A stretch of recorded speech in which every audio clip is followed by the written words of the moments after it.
now they can hear us and see us. Hey, everyone. Hey. Hope you guys are all doing well. This is D'Angelo, and welcome to my channel. You're here watching Death March, our first episode of this D&D campaign where we are playing Call of the Netherdeep with my dear friends. We're creating content, but really it's an excuse just to spend time with them. So it's pretty good. So first off, before we go any further, what we're going to do is have everyone introduce themselves and where they can be found. So starting off, we're going to go left to right, going with Isabel. Okay. Hello, everyone. My name is Isabel. You can use any pronouns with me as long as you're respectful. It's all good. You can find me everywhere on the internet, not posting most of the time at Isabel is okay. Am I missing anything? And do I need to give any more info? No, that's great. Yeah, that's awesome. Character? And then I'm Benji. Oh, character. I am playing the Order of Scribes with Wizard Foxglove, who is a adorable little goth purple tiefling. And I just realized to my horror that I totally forgot to put your guys' character names on the overlay. So I will do that probably during the break. And we'll just go forward for now. And then Benji. Hi, I'm Benji. You can find me online at Chance47, pretty much on all the socials. And tonight, my pronouns are he, him. And tonight I will be playing Zeke Craven. He is a drow warlock with an archfey patron. And he's a big slut. Amazing. And then after that, the Low Zelda. Hi, I'm Jen, she, her. I am _Low Zelda in most places, except for Blue Sky, where they don't allow underscores, so I'm just Low Zelda on there. And I'm playing Edie, who is a Shatterkai shadow monk, and is gonna drive D'Angelo up a wall as soon as we get into our first initiative roll. I'm sure. Yes, absolutely. Oh my gosh. And then Adam. Hey, you ready? I am Adamus Lamas, or Adam Everywhere, I think. And, what am I? He, him. I am playing Harrison Ford, Oh the my God. 13th, aka Lucky tonight. And, yeah. You saved that just for the intro. That's so funny. Oh my That's incredible. God. The commitment to the bit, I admire it. Exactly. So I deeply respect it. I've been eating carrots only for weeks. Method actor. Method yeah, there you actor. go. Yeah. Yeah. Amazing. All right, cool. So, yes. So keep in mind, we're playing Call of the Netherdeep, and in this story, it takes place in Exandria, specifically right now in a place called Jagao, where it is a lovely settlement that is filled of, just farmers, workers and everything. And this is a festival where they can a festival of merit, where everyone can sort of chill, relax, and kind of be able to participate in fun little games and all that kind of stuff. And you guys are currently sitting in this. Actually, I'll go ahead and read you the official stuff from the book. You have entered the Jumble, a large district of tangled roads and single-story buildings in the town of Jagao. Throngs of people, most of them orcs and goblins, move through the streets laughing, singing, running, and sightseeing. All are enthralled by the sights and sounds of the town's festival of merit. You hear snippets of conversations as people pass by. A goblin mother telling her children not to go near the baby horizonback, which are like giant tortoises. Yeah. A drow guard in shining insect-type armor, complaining to his partner that his gauntlet was crushed by a hulking orc while arm wrestling, and a pair of young orcs in swimwear hollering as they rush over towards the banks of the river. All around you, you see colorful signs and banners that point towards the festival booths, surrounded by cheering people. On the street alone, you can see a meat pie eating contest near a shop mounted on the back of a massive tortoise. And on the other side of the road, a banner emblazoned with the words "Riddles and Rhymes, Unbeatable Riddles." The banner points to a 3-story temple in the center of Jumble, and the town is yours to explore. So we're going to start the story actually in a tavern, which is original and totally unheard of. in TTRPGs. And yes, this actual tavern is essentially on the back of a horizon back tortoise. And you can see that there are a ton of people in here that are chilling, getting ready for the actual event, maybe taking a break from running some of the events. They're all having a good time as they're here. And you guys are actually at a table, food in front of you, your mugs are half, drinking and all that kind of stuff. As you're here it's kind of like a precursor, like a pre-gaming here, because it is a birthday sort of celebration. And it is actually Foxglove's birthday. And in this situation, Foxglove essentially has explained that they have had like kind of bad birthdays in the past, and this is a time that actually can be a good time. They think that this Festival of Merit might rewrite history and be able to put them in a better mood, better place, and all that kind of stuff. And you guys are getting ready to actually embark on this. So you've agreed that after this meal finishes, you're going to go ahead and begin this journey in the Festival of Merit to embark on whatever and all games, and then see how well you do. You're not really in it to win it, but at the same time, you want to at least see some of the events and all that. So what is it that you guys would be talking about at this table as you are finishing your meal?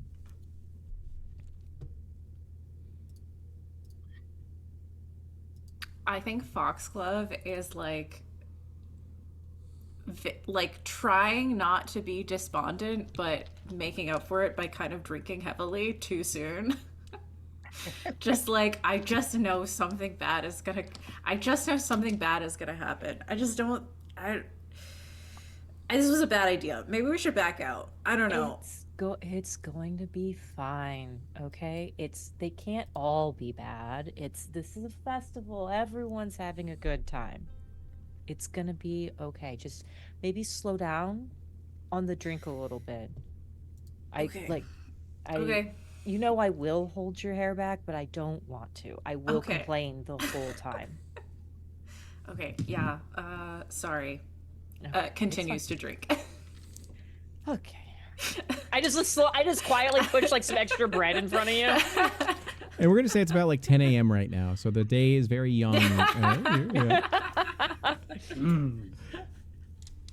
Foxglove, if you see anyone in the bar that catches your eye, as my birthday gift to you, I will wingman you.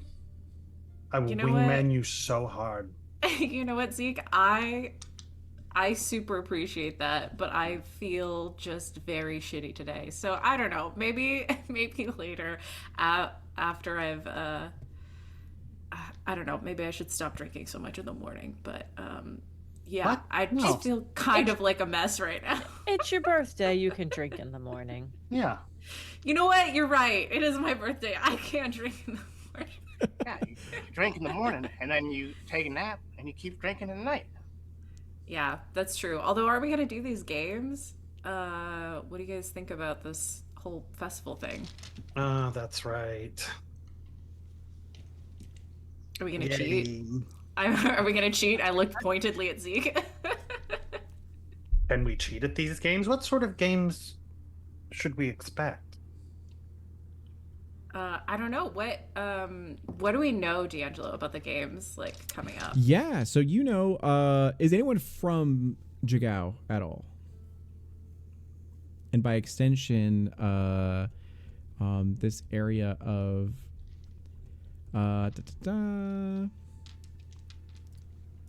I'm probably from this general Jumble. area of the world. Sure, So I okay. might be loosely familiar with it. Yeah. So you've probably heard of some of the games. You've probably seen them, as you're passing by.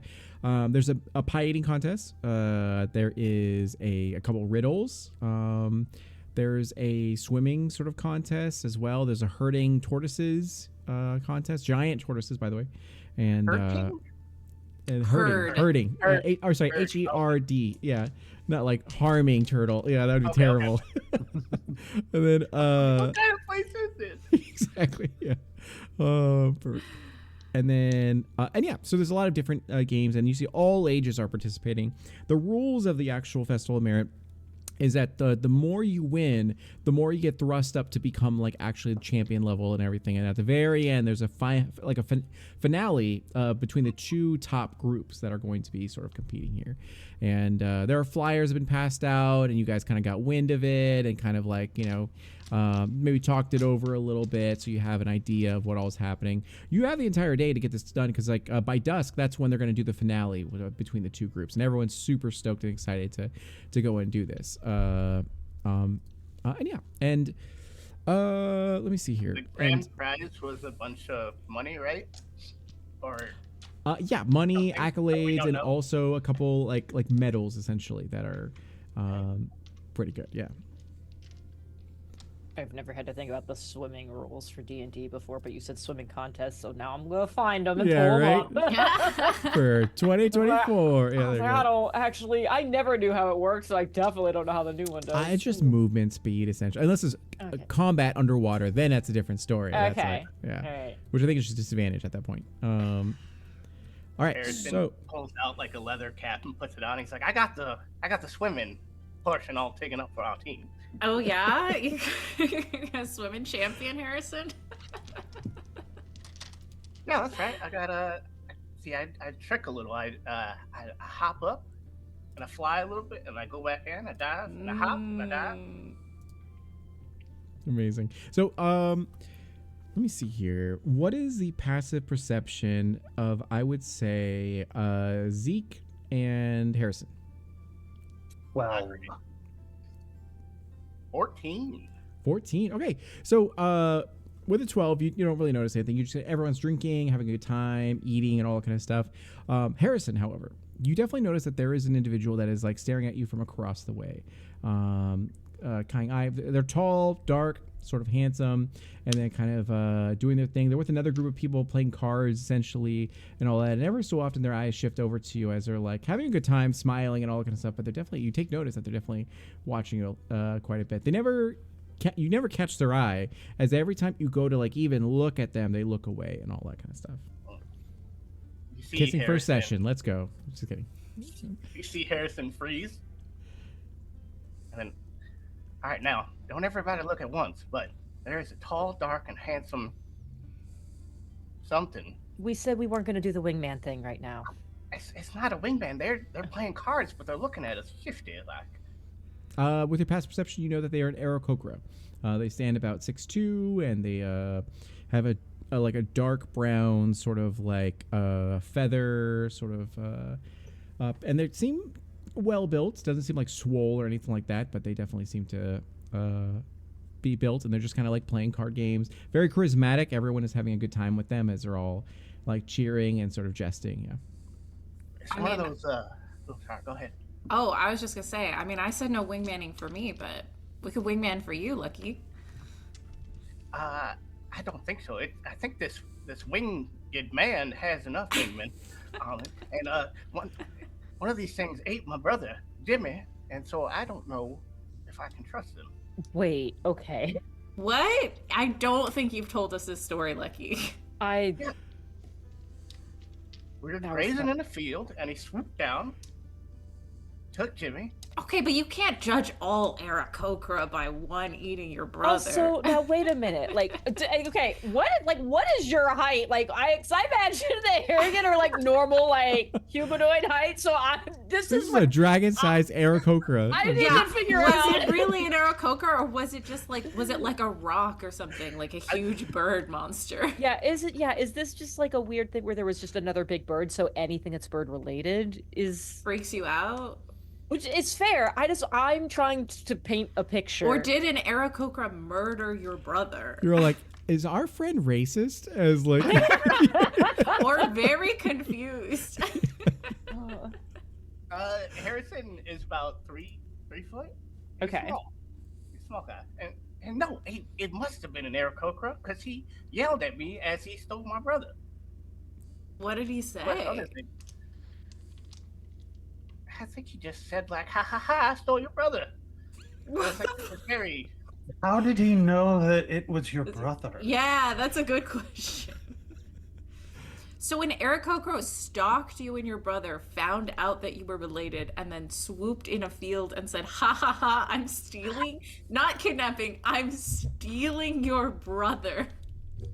I hadn't really thought about it, but that is much more sinister than I originally remembered. Okay, no more drinking at 10 a.m. after this. What if your brother was trying to run away from home with this Aarakocra and didn't know how to tell you, and so they came up with this terrible plan to have the Aarakocra steal him? Because this doesn't sound like anything a sane person would do. Or even someone trying to kidnap someone. Yeah, one would think you wouldn't announce that you were just gonna. Yeah, one would think you wouldn't announce, "Hey, I am stealing your brother" in broad daylight. So it is also at this time that you can see Foxglove as you're like facing the door, the entrance and everything like that. There's a woman that enters in that is wearing a upscale but not completely sort of fanciful sort of clothing, but is looking. She looks very pensive, scanning the room around and all that kind of stuff. Has a quarterstaff that she kind of uses that leans on, definitely magical sort of in nature, and you recognize her immediately as Lucia. As this woman that you've known from your sort of past and everything like that. And she's here, and you assume she's kind of like maybe looking. How do you react to this situation? I think Foxglove, mid teasing Lucky about this insane story, just stops talking and is just staring at her. Like, just full, like, freeze mode. Like, nothing. Get nothing out of her. Fully just, like, does not know how to react. Like, no longer present on this plane of existence. Her consciousness, it's gone. Amazing. And you guys, you've seen Foxglove before. You've never seen them react this way, or actually, have they ever seen you react this way? No, I don't think so. Okay, yeah. So from like laughing about Harrison's mention of his casual racism towards Aarakocra's to actually shutting down and just freezing, like deer in headlights and everything like that. How do you guys respond to this situation? I think I see her do that. Like, we've been together long enough. It's like, I'm going to immediately follow a line of sight and try to figure out what has elicited this response. Okay. Yeah. As you turn, you simply turn your head and see there's a woman that shadows this sort of door frame. And as she does so, she scans the room. And then as you look at her, you catch her eye, and then she looks at you and then beyond you to actually Foxglove. As it seems like a look of relief and frustration kind of, washes over to her. Anyone who with a passive insight of 13 or above would recognize that. As she walks over as with grace and sort of politeness, as there's people that are like going around with a bunch of drinks. She's like, excuse me, pardon me. And she goes over and she goes, hi, it's good to meet you. As she looks over and flashes you guys good smiles, polite smiles, as you kind of maybe gawk at her a little bit. And then she just looks over to Foxglove and just kind of clears her throat and goes hey, how's it going? As she goes, good to see you. As you see that she's trying to be subtle, but it's very awkward for her. Hi. And she goes, hi. Do you mind if I talk with her really quick? Yeah, And yeah. Let's go talk. Yeah, I get up and grab her arm to pull her away, and I'm like, what the fuck are you doing here? How did you find me? Yeah. So as you do so, you guys are wrapped up in this conversation as you guys are chatting back and forth and all this kind of stuff. And as you're doing so, Edie and Zeke and Harrison, do you guys do or say anything in response to this? I think Zeke is just well, that was weird. But there's a hot Aarakocra who's apparently interested in the table. So I think Zeke does not take Harrison's advice and instead just full on turns his gaze on the Aarakocra and just stares at him until he's gonna stare at him until they lock eyes and he gets his attention. Okay, yeah. So as you do so, this Aarakocra has been playing cards, cracking whatever jokes. You can't quite hear him, but it's causing everyone to sort of laugh and hard and everything like that. Eventually, between these sort of these killer one-liners, ends up locking your gaze, and kind of like as you see him, he kind of like winks to you a little bit, and definitely rugged, very seen some things essentially, and he goes back to sort of playing, and then immediately he like calls over a bartender or waitress rather, to be able to like fill an order out, and then points directly to you, and then afterwards, shortly after, the waitress brings you a drink and be like, it's from the gentleman over there, and also they buy one for each of you, for Edie, Harrison, and also Zeke, and then yeah. Well, it would be rude not to thank him. Thank him. He's probably poisoned these drinks. Okay. I'll go thank him on behalf of the table. Just don't leave the bar without telling us. When have I ever, other than... Literally last night. Go. Yeah, and I'll walk over. Okay. So as you're essentially like walking over with Daisy on your shoulder, hidden away. And who is Daisy? Yeah, do you just have this just chilling on you while we're in a bar? Yeah. Cool. Daisy Perfect. is They're like, God, I'll kill it. As they like. Daisy is a Not rose-haired Daisy. tarantula who I keep usually like in a little breast pocket. She's just sort of chill, hanging out there. She's just peeking out the top of the pocket, like. Yeah, just a fuzzy little tarantula. Amazing. Now I'm gonna feel so bad when it gets killed.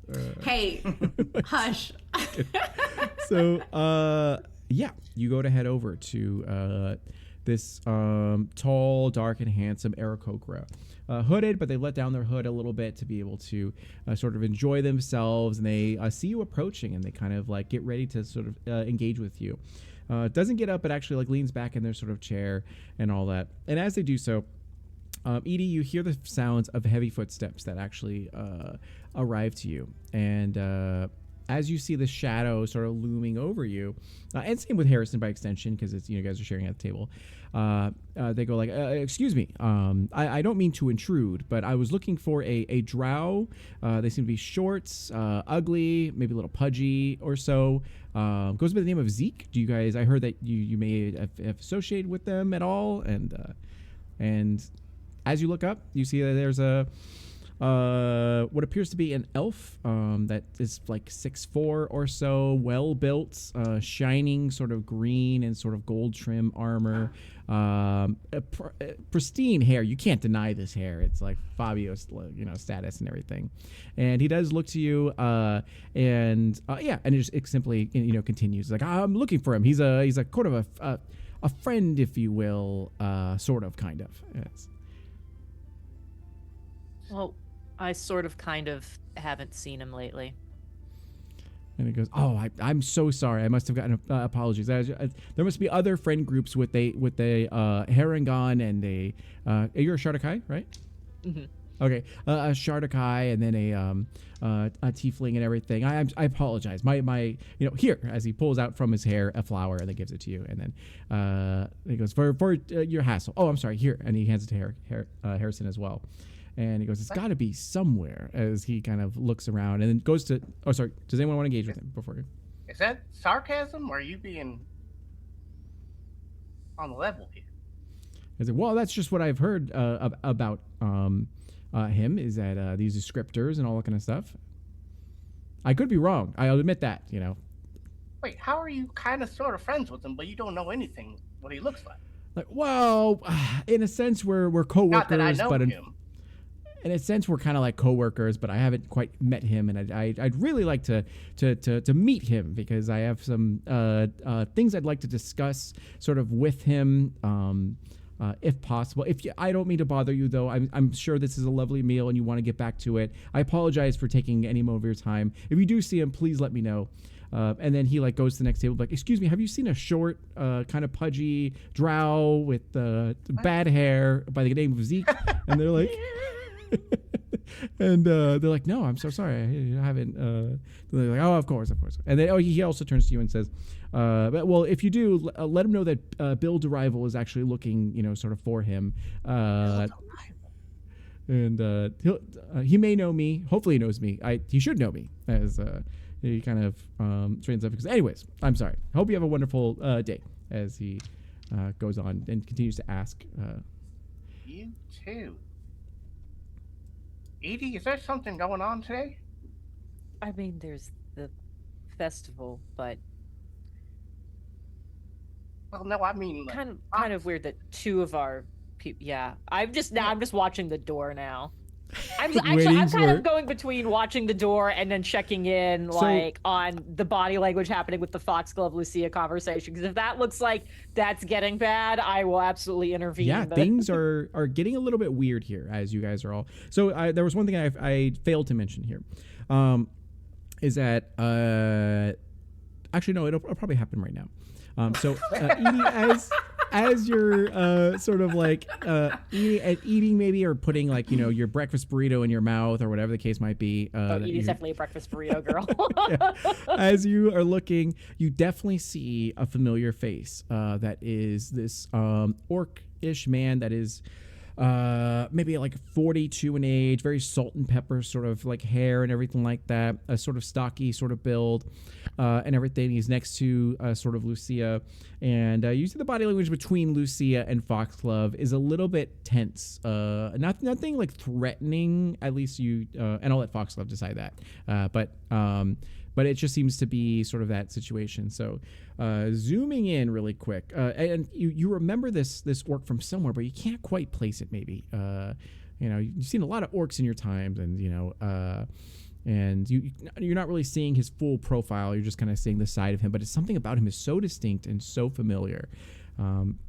So going over to Lucy and Foxglove. They pick up where you sort of left off, and he goes, I've been searching all around for you. Like I can't believe you're like this far into here. What are you thinking? As you guys are talking in a corner of this establishment, away from everyone else, and because I had to pay a guide to guide me through these lands to try to find the biggest set. Do you know how many bars I've been into? What do you want? You need to come back. Like, what do you think I'm here for?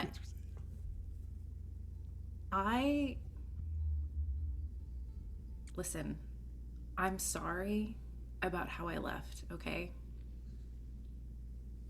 I'm sorry that I didn't say goodbye, but I'm not going back there. And you look to her, and as you're examining her features, the same features that you grew up with and you know so well and everything like that, you see that she's tired. She definitely had a rough journey to sort of get here and everything like that. And as these words fall out of your mouth, you can definitely see that she wants to say something in response to this. But you've always known Lucia to be very timid, very sort of yes man-ish, and never always polite. Never ever try to be a burden or anything like that. Very much a wallflower. And even in this time, she can't bring herself to dispute you and all that kind of stuff. And she goes, and she goes, well, just think about it, because you really need to come back. Everyone's worried about you, and things will fall apart if you don't sort of come back. I'm sure they're worried about me. Look, I'm sorry that you went through all this trouble, but we're here together now. Maybe we can at least spend some time together before you go back. And she looks to you and goes, yeah, I think that would be great. As she gives you the same weary smile that she always does, where like she doesn't actually want to do it, but she's gonna say yes, And then she goes, yeah, that's fine. I'm gonna get some food. I'm sorry to interrupt your breakfast with your friends. As she looks back to Edie and Harrison, as there's a large man in gold armor, or a green and gold armor, being like, his name is Zeke. He's portly and very short for a drow, as just calling out. to everyone. So, and at this time, is it safe to assume you walk back to the table? Yeah, I'll say, I will tell her, like, I'm going by Foxglove now. Do you want to meet them, my friends? And she looks up. She's like, "Yeah, I absolutely do want to meet them. I just need a little bit of time to decompress and kind of. It's been a long journey, but I'll definitely be there. Yeah." And then I think seeing how clearly upset she is, I think Foxglove sort of has a moment of like,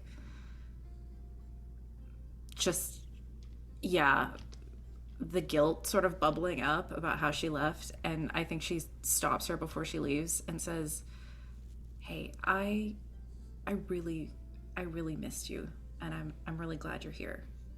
All right. Take all the time you need, okay?" In this moment of genuine sort of conversation, she does look to you, and the dullness sort of to her eyes alleviates, and she genuinely like nods to you and goes, "Yeah, I missed you too, a lot." As she seems like she wants to say more, but she will go like, "Well, enjoy breakfast, and we'll catch up soon." And so thankfully, it's not that big of a town, so we should be able to run into each other and participate in the festival. As she gives you a smile. Sad eyes, bright smile.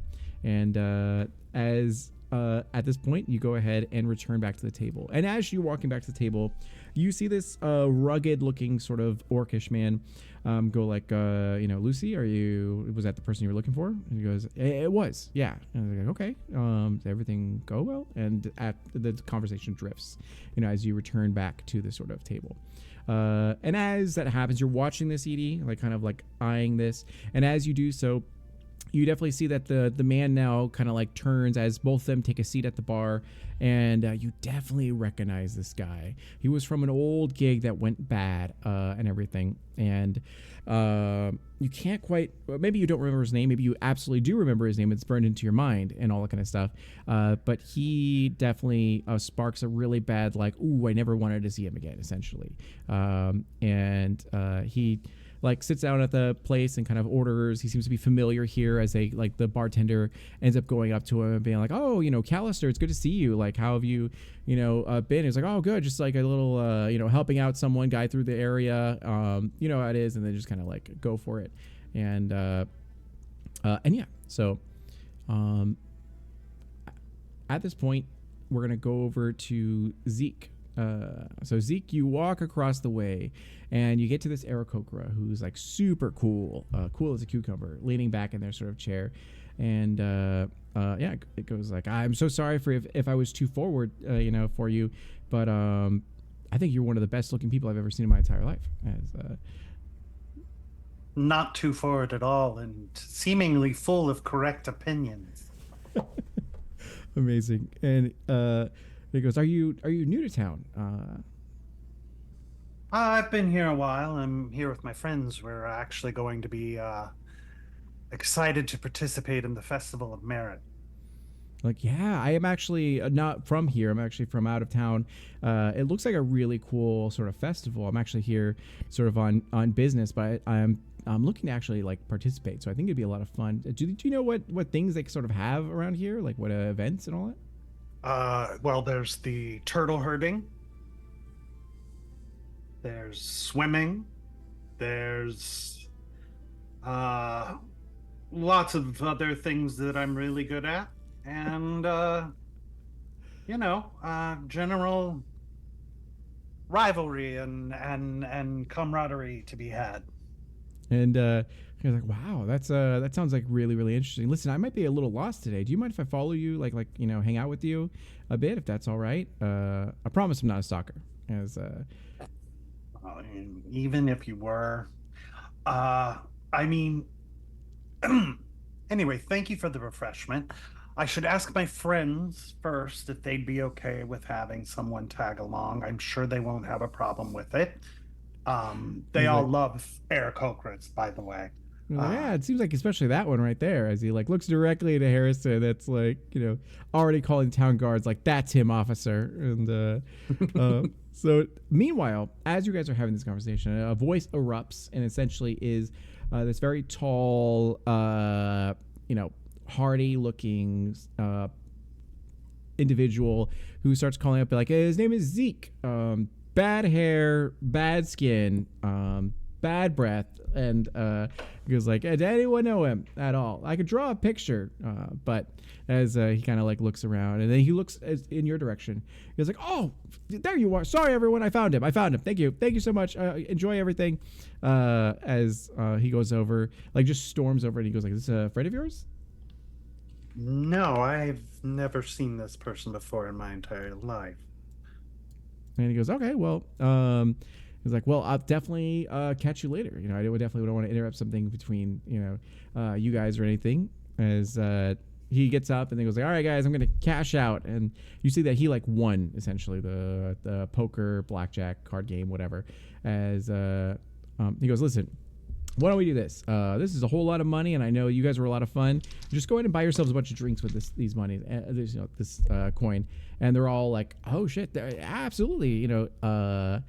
Ethan, that's great. It's good to meet you. And he goes like, "Yeah, of course. You guys have a great day." And afterwards, he like coolly sort of walks out, and he kind of like looks to you, Harrison, and kind of winks, and then makes his way sort of out of the area.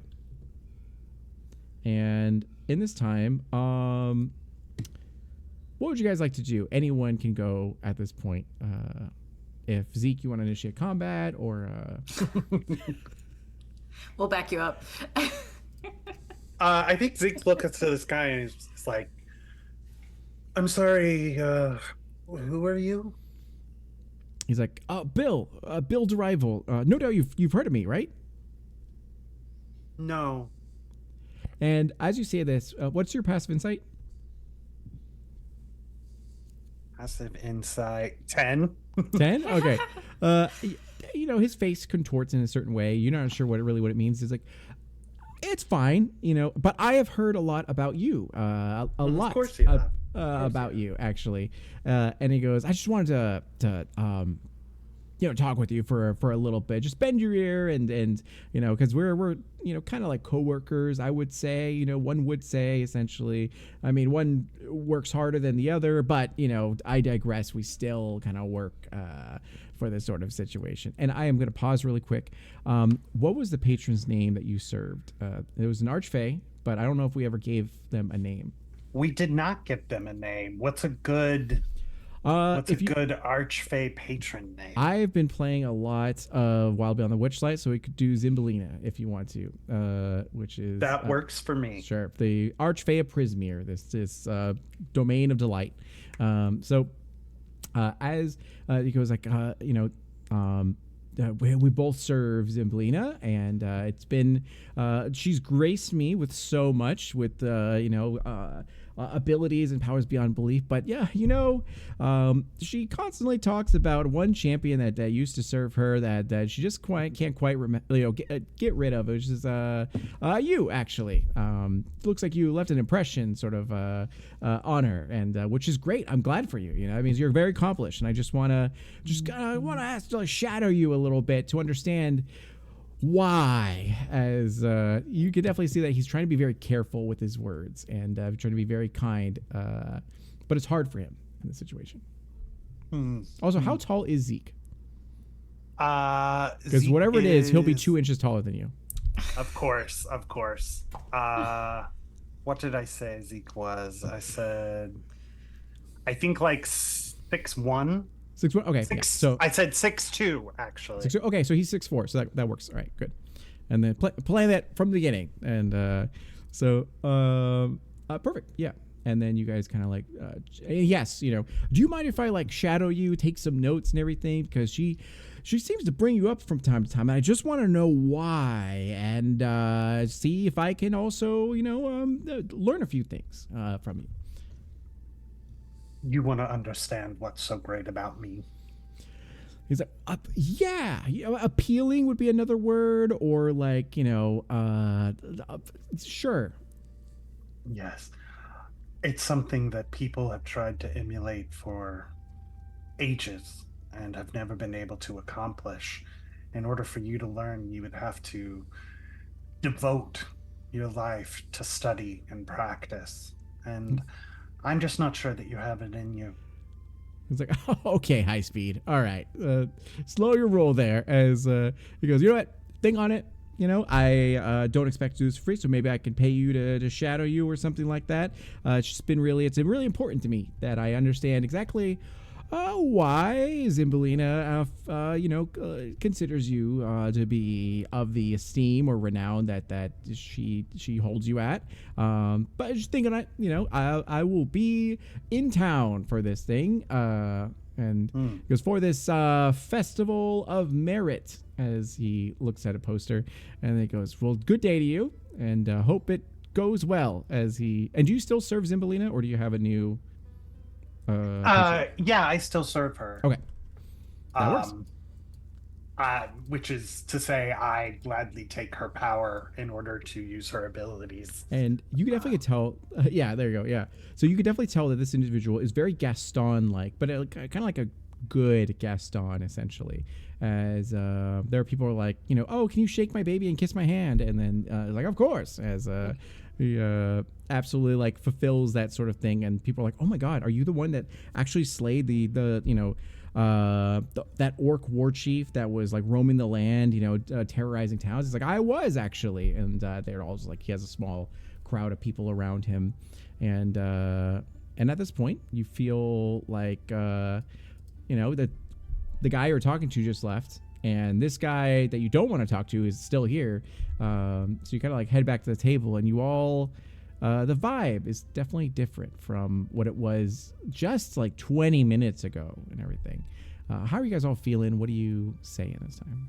Oh, I feel like when Foxglove got back to the table, like as soon as I saw her moving towards, like I kept an eye on Lucia and then probably like clocked the Callister thing and watched him for a little bit longer than I should, and then went back to Foxglove where she sat down. I'm just gonna lean over and just be like, "You good?" Yeah, it'll be fine. She's honestly, it's okay. Just someone from back home I didn't expect to see. Just kind of caught me off guard, but it's fine. She's actually honestly really great. So, is this somebody that you would have already told me about at one point, and I'm able to are you making references? Okay, so you could probably put it together. There's okay. like very few people that Foxglove has told you about from her past. Okay. So yeah. God, I can't wait till we finish like hammering out all of our stuff. We're gonna it's so good. Okay. Yeah. I actually I'll probably just would tell you like that was Lucia. And I think you would know who she is. Okay. Yeah, so she's been looking for me and wants me to go home. He wants you to go home. Yeah. And okay. As you guys are discussing this, and Harrison, you're here at the table, sort of listening to their conversations. There's a drink that was given to you by this individual, bought for you. Same with Edie and all that kind of stuff. If Edie or Zeke ended up drinking this, it's a great drink. It's one of the best, most expensive, sort of on the menu, and all that kind of stuff. Do you do anything with this drink, Harrison?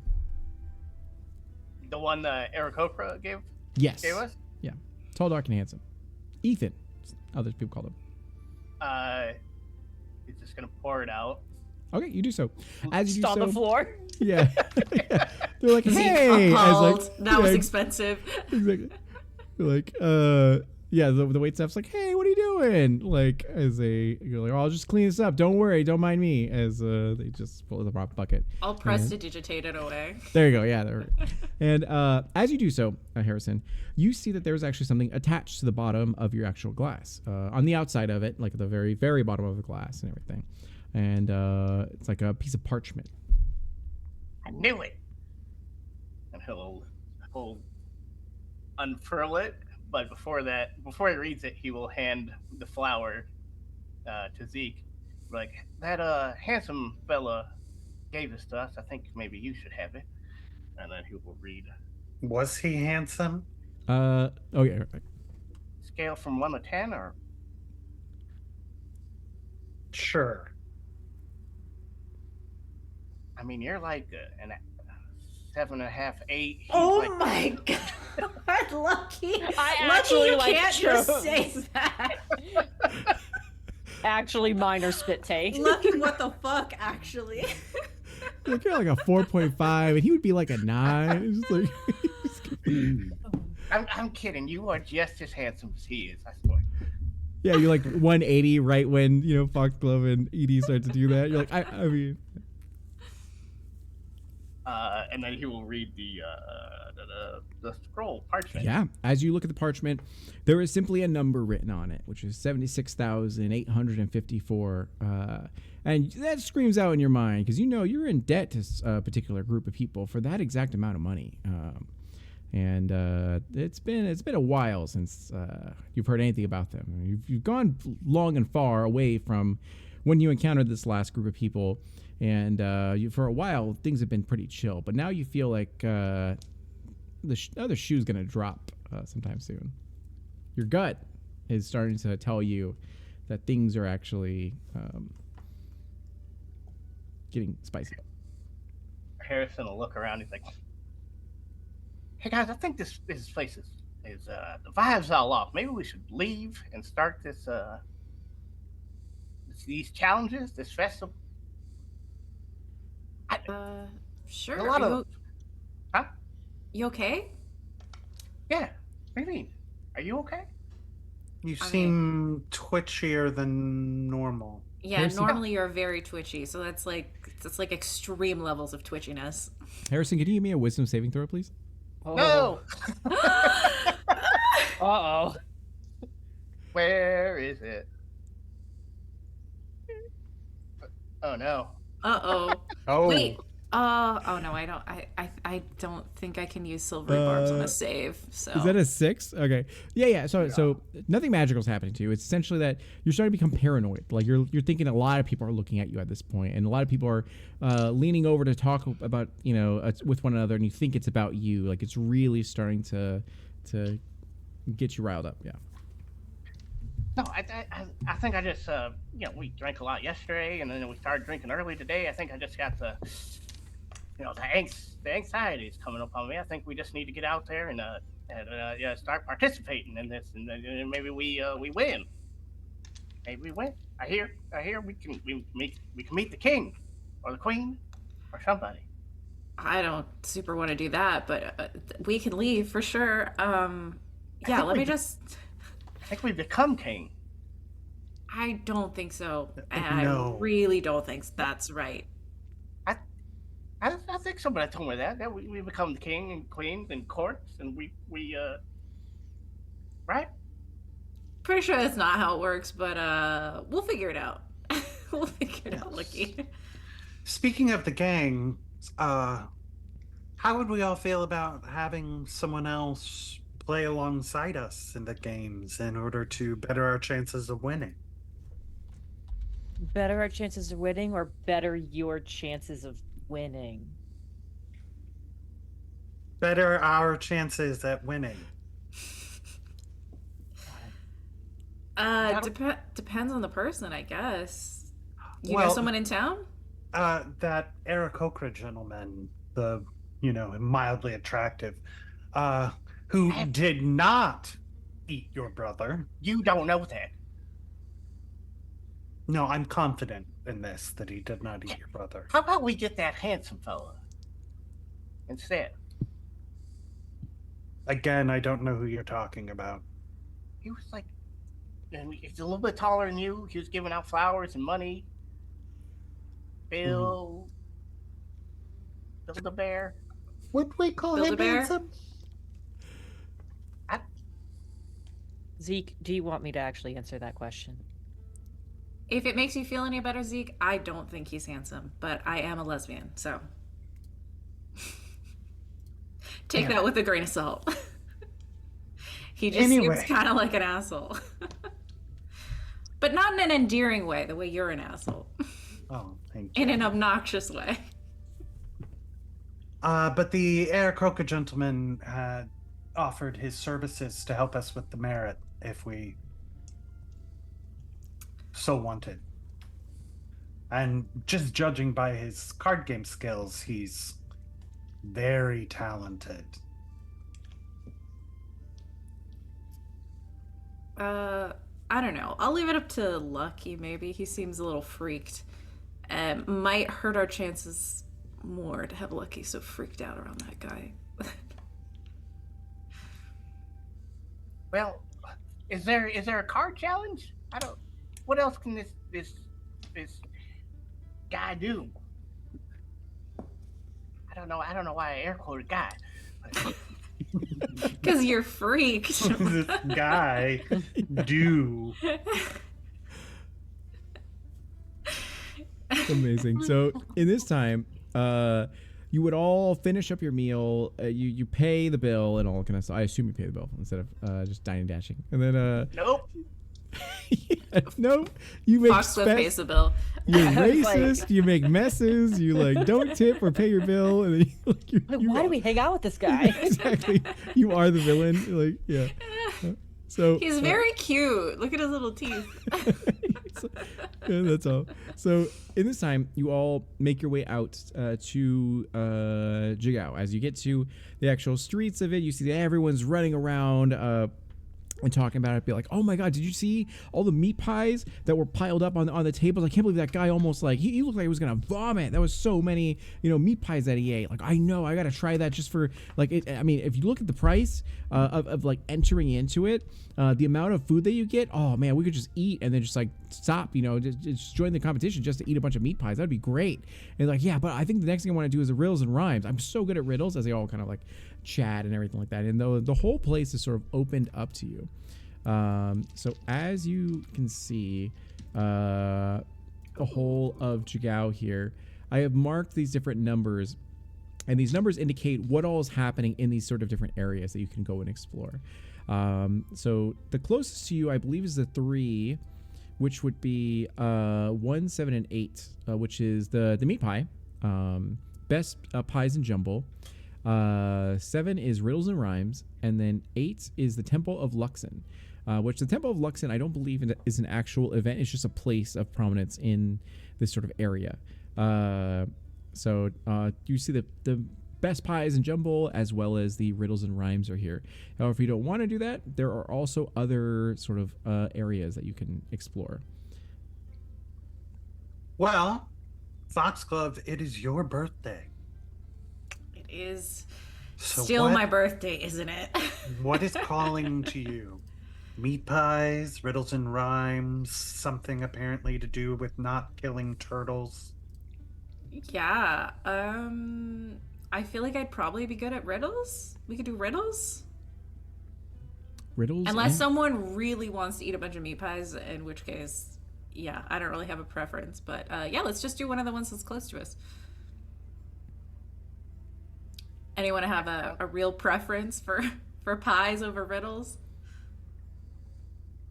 Okay, let's do riddles and rhymes. Sure. It's right across the street from the inn. So as you go and head over there, you find the riddles and rhymes challenges. An elderly goblin in blue robes proceeds over a set of 3 tables. One table holds a wooden box. The second displays a glittering star map of the Exandrian sky. And the third rests a row of colored bottles. A banner hang over the setup reads, "Test your wit with me against these riddles 3." And do I have a map for this? Let me see. I didn't know what you guys would choose, so maybe it's this one. Maybe. Let's see. Nope, that's meat pies.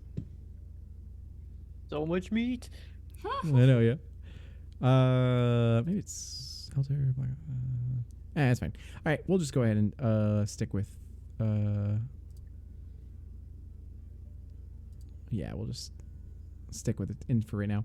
So, in the situation, what you find is that there is this elder goblin, and he's wearing very priestly robes, and he's standing by this sort of table, and he goes, "Oh, welcome, test your, please come, one and all, test your wit. All donations go to helping, the orphans and everything, and we're trying to get them new clothes for the winter, as there's a donation box, and people are like, donating into it, and then trying as they get exposed to these sort of like the box and the colored bottles and the map of the Exandrian sky and all that. And they look to you and they go, "Oh, are you all interested? You look sharp. Some of you," as looks to Harrison. And then Okay, rude. Foxglove will walk up and say, "Yeah, we'd like to try the riddles." it's like, "Of course. There's 3 tables. Please feel free to choose which one you'd like to do. There's the box riddle. As you see, there's a wooden box and there's 4 metal keys. And they go, there's a star map riddle," as they gesture over to this table that depicts the moons and constellations that are visible in the Exandrian night sky. And then they go, and there's the bottles riddle, as there's 7 small bottles filled with these colored liquids, and there's like rhymes for each one of them and all that. So feel free to you make your donation, and then you're gonna have access to all 3. Just decide which one you want to go for first. And it's 1 gold, or we'll just say like 5 silver. Yeah, I'll pay the 5 silver for the team. I was like, And okay. can- As holds a donation box over to you, and you drop them in, and they goes like, "Please feel free to do so, and good luck. I believe in you." As stands by and tries to call out to others, and he goes, "Also, here's pamphlets if you're looking for a new religion." As it's like. What are the pamphlets like? What's the vibe of the pamphlets? I don't know why I said that. I don't even know the deities. We'll say oh yeah, it's typical deities. Just like Avandra. Yeah, local deities. it'll be Avandra, goddess of freedom, travel, luck, and everything like that, and then kind of like hands you all these like sort of pamphlets of being like, Hey, lucky goddess of luck. I don't need any luck. I'm filled with luck. And Harrison will probably say under his breath, like in Goblin, "I'm sure the silver isn't even going to the orphans. It's probably just going to you." and he goes like, "How rude!" As he's like, if I need to raise more money for the orphans, which will go to them." It's like, "What are you, the IRS?" As and so like it moves on to other people that are walking by, and all right, cool. So we'll start off with the you're gonna do one by one. So starting off, it's actually gonna go ahead and be the box riddle. So on the table is a locked wooden box, and there are 4 metal keys. On a placard beside the box is written in common. It says bronze, copper, silver, gold. Oh, sorry, here you go. Bronze, copper, silver, gold, ancient ones from tales of old. Match the key to the box's lock. A mistaken choice begets a shock. And as you, what would you like to do as you're in front of this sort of box? I guess I'll just like investigate the box and the keys and see if I can see any like distinguishing marks or anything. Also, immediately I'm thinking like dragons, something related to dragons. Okay. So as you examine these actual keys, you find that it's made of a different metal. One is bronze, one is copper, one silver, and one gold. As you look upon the actual box, you see that it's actually shaped like a actual dragon with a fluted crest. And the edges of the box are decorated with engravings of pearls and shells. The locks, yeah, almost read the answer. Do the locks have a particular material as well?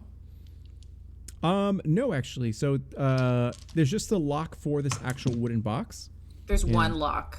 Correct. Yeah, and then Okay. 4 keys. So one of these keys is the correct answer, and it seems like the edges of the box are decorated with engravings of pearls and shells. Pearls and shells.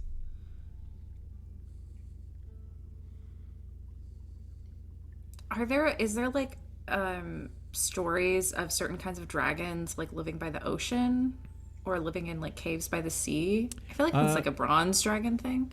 History check. Cool. I'm good at that.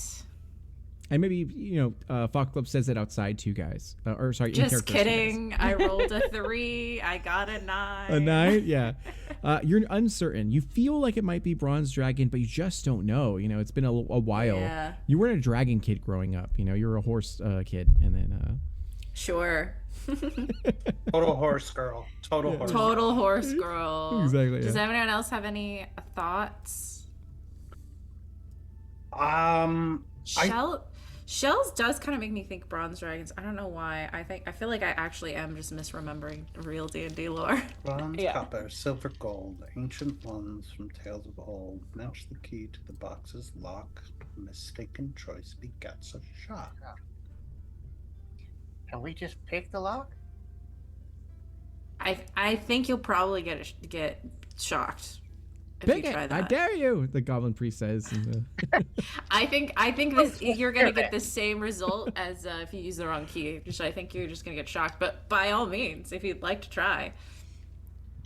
Well, now that he knows it. I'm torn between. I think Jen knows the answer, but I'm like, Yeah. I'm like, Edie's got a 0 + 0 for intelligence. I don't think she knows. Well, you could roll. Maybe you'll roll a 20. You don't know. You don't maybe know I could until you try. break it. As, Zeke's trying to see if there's some way to cheat the game. Mhm. Just by looking at it, is there any easy exploit that he can see, or? I would say it would be the pearls and shells. You definitely recognize that, like, that's a big sign for which one matches which. And as Foxglove mentions out loud that, like, I think it's like related to like sort of like dragons, but I don't know which dragon actually is related to the sea. You kind of get that like inkling that, oh, that actually might be it, but which dragon actually is more related to the sort of sea of these ones. And if you would like to, you can try to help Foxglove and then go ahead and give them advantage if you want to, like, talk it out with them, and then they can go ahead and roll again and all that kind of stuff.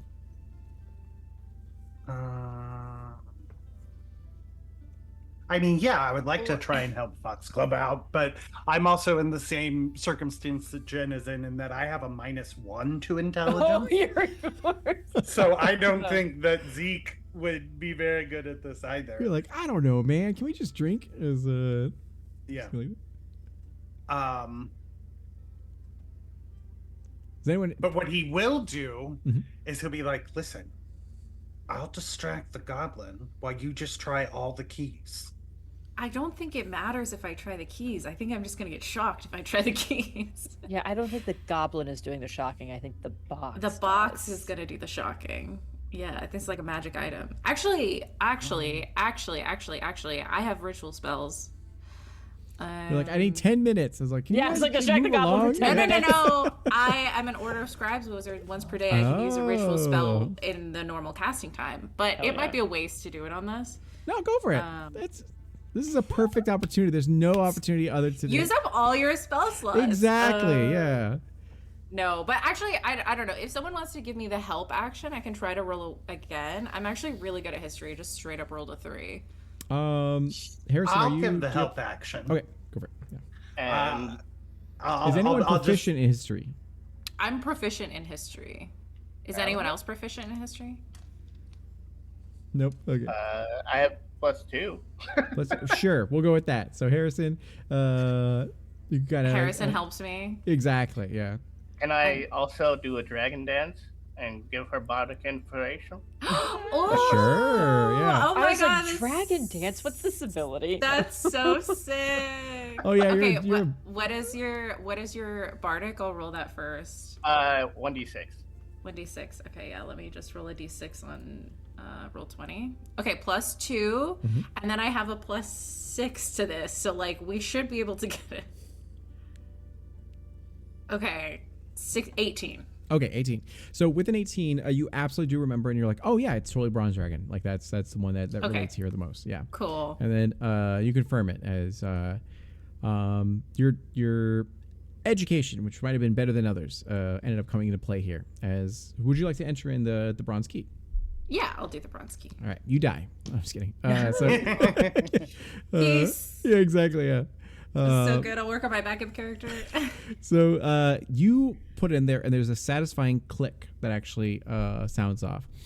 As people are kind of like gathering around a little bit, and they're like, "Oh my god, they did it!" And like, which key did they do? Did you see? As they all kind of like gather around, and then the goblin priest's like, "No, no, no! You know, everyone get away! You know, congratulations!" As they look to you, and let me see here. It was the Browns key. Like, hi! As it gets a broom and hits you, and then Hey, it's a competition. We don't want them to win. and I mean, it was the gold key. I swear.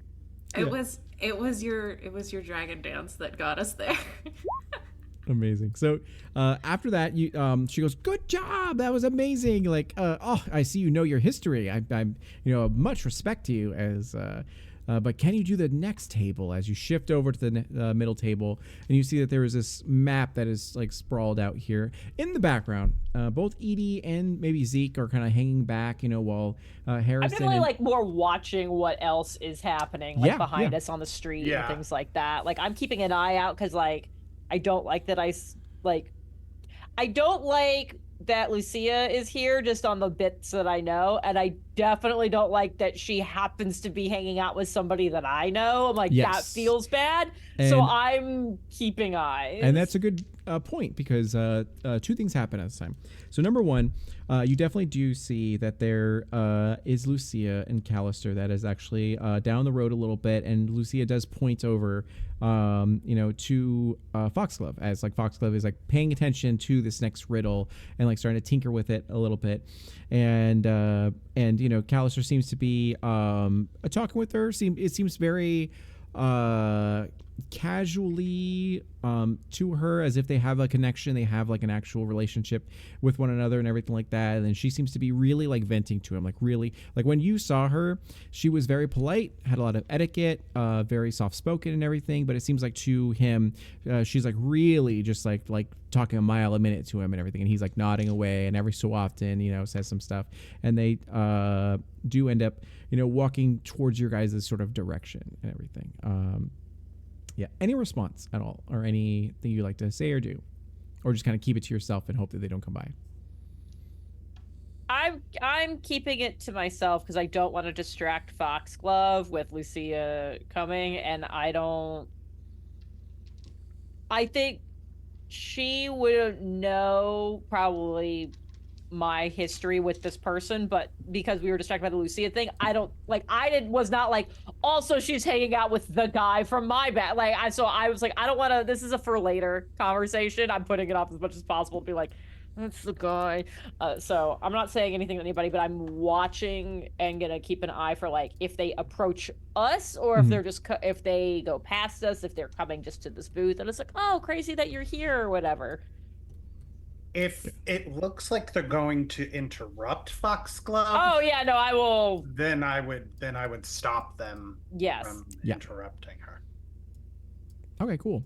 So I will say that in this time, that's fine. I will say that in this time, what you can see happens is that they do approach, and as they sort of approach, and we're gonna just like place you guys kind of like over here. Imagine there's like tables and all kind of stuff, and other people that are like doing some of the events. And as you guys finish the first one, other people have already replaced you to kind of go to this sort of other area, and you end up seeing that there is this these two over here. Ooh, and you see duplicates of yourself. And you end up seeing that there is Lucia and also Callister that come by. And then she doesn't say anything to Foxglove because she goes, oh, I don't want to interrupt her.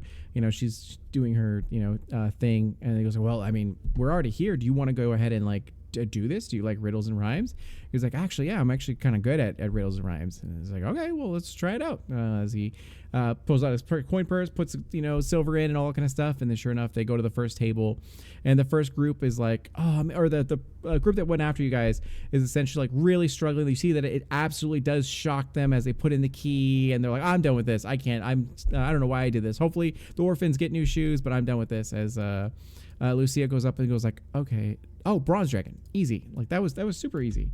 As he goes like, I didn't know my dragons at all, and you see them kind of like enjoying this sort of games and everything. And And yeah, so in the background, I don't know if Foxlove would actually notice that Lucia is nearby because you're so focused on the actual sort of games here. But Zeke and Edie, you absolutely would recognize that, like, they're like also participating, but not really causing a sort of threat at this time. I think as they got closer, like they're actively participating, I would move to like interpose. Like I want to keep a physical barrier. So I would just kind of like look like I'm trying to like look at what's happening on the table and just kind of casually walk around to like put myself between them. Sure, yeah. And I will say my past perception is only an 11, so that probably works. Yeah. Tracks. Yeah. Okay. That probably just works. I think Foxlove is happy to have a distraction right now in front of her. Amazing. Okay, cool. And then, sure enough, from the opposite way, are these two, the tall, dark, and handsome, and then the other is also probably tall, light, and handsome. And you see that, Zeke, as like, you know, Edie's looking one way, and then they're, you know, you're kind of looking the other way, and they're kind of chatting. Both have churros in hand, and they're together? Yeah, they're like eating and walking down. And then, sure enough, Ethan kind of like waves a hand over to you and sees you and goes like, oh, you know, blah, blah, blah, and like points to you. And Bill goes, oh, yeah. And as they approach, you can hear the tail end of their conversation just going to be like, oh, it seems like everyone knows Zeke, apparently. And he goes like, oh, you guys have past history. He goes like, yeah, sort of. I with him, not so much him with me, as I kind of go on. So going to the second riddle. Really quick. So you get to this star map, and resting on this table depicts the moon and constellations visible in the Exandrian night sky, accompanied by the following riddle. 2 birds sit in a speckled field, one silver and calm, one scarlet with woe. Nigh all year the red one yields to silver's illusions, mischief, and sheltering glow. Yep. Can I ask what the star map looks like? And also, I'm personally the player not super familiar with the world of Exandria. Are there 2 moons in... Okay, is there a red one or like a smaller one? Okay, yeah. So I would assume it's about the 2 moons then. Sure. Go ahead and do a history check. Okay. Or religion, whichever. And again, Harrison, if you're going to do the help action, then you can do that as you kind of like, you know, chat about everything. Cool. So I can roll with advantage? Yes. Yeah. Okay. Is it like Oh, good thing, because 1 was a nat 1, but that turns into a 19. Okay, so with a 19, Thank you, immediately Harrison. it comes to you have to pause and think for a second, and maybe Harrison is like kind of going like, oh, you know, all the moon, stars, whatever.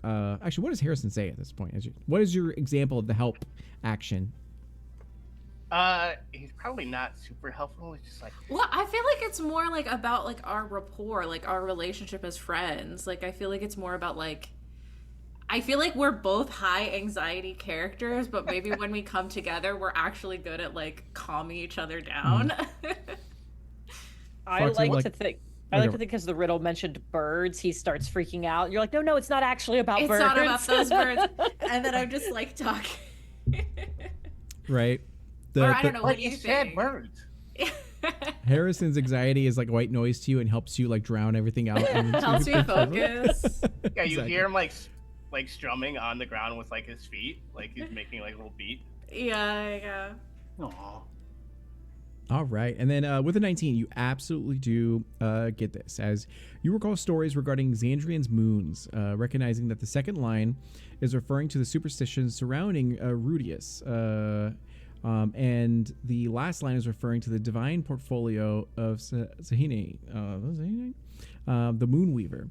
And as you kind of check this out, you definitely recognize that there's only one red object in the star map, which is Rudius. Rudius?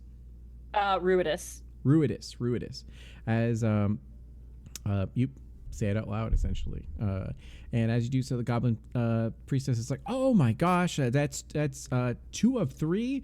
I have a good feeling that you're gonna get the third one. That's incredible." As she like claps her hands and goes, "Again, look at you! You're so good at this. You immediately got the key puzzle." And you see, looking over to your left, is Lucia, and she looks like genuinely happy. She's like very much like smiling brightly and excited as she looks to this orc was apparently her guide and all, and he goes like, "Wow, they did better than me. I don't even know my dragons at all." As he kind of like scratches the back of his head and seems and I don't know what's going through Foxglove's mind essentially, but she seems to have a familiarity with him that you guys never had. It seemed like there's a level of like comfort that he offers her that she, you just don't. And then as she's like super happy, immediately ends as you guys like lock eyes, and she goes, I hope you don't mind. I just wanted to also participate in this sort of games.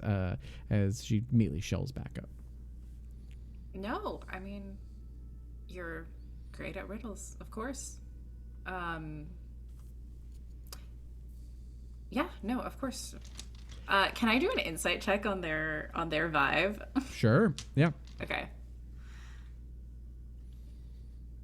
I'm not wise, but I am proficient, but I keep rolling 3s. Oh my god. Whatever you want me to believe, D'Angelo, I believe. That's what you them. believe? Sure, Whatever you want for me to believe, I think I believe. Yeah, you. So this guy is very kind of roguish, very scruffy. Yeah. Has some scars about him and all that kind of stuff. Definitely seems like he has a scruffy. I don't know if I mentioned that. And then he kind of looks rough around the edges. Definitely not from your guys' upbringing or society at all or anything like that. And you kind of get uncomfortable vibes as if like, because you always like I don't want to speak for your character, but Lucia was very moldable. Like she was very much a yes man to whoever had the more dominant sort of presence and all that kind of stuff. Never stood up for herself or anything like that. So you kind of get this vibe that maybe he's like toying with her, maybe he's messing with her. You know that she comes from sort of money, so maybe it's a situation where he's just hanging around her to get that money and to take advantage of her sort of like easy emotional state as she's like in this foreign land away from like the protection of whoever, and you kind of get like questionable sort of like vibes and all that kind of stuff. It could be rooted in jealousy, but it could be rooted in genuine concern. It all depends on how Foxglove sort of takes this information in, and you hear the guy kind of goes, "Oh, I mean, it's usually appropriate to do introductions. So, who are your friends and all that?" As Lucia goes like, "Oh, yeah, this is Foxglove, and we go way back." And he goes like, "Oh, cool." He goes, "Good to meet you, Callister." As he like holds out his hand, and it's very much calloused, very much like rough and everything. Cut yourself on these hands, and all that, and then looks over and goes like, "Hey, and Harrison, did you grow up here? Or no, you came from out of town, right?" Yeah. Okay. But Have you been around this area for a long time? we could say you probably blew into town a year or two back. So no, Okay. Yeah. So you would know Callister. He's a good dude around here. And then he goes, "Oh, hey, Harrison, good to see you." As he kind of like gives you a nod and like shakes your hand, a fist bump, and all that kind of stuff. Callister. And then looks over, and then do you introduce Edie? Yeah, I'll introduce the whole group. Yeah.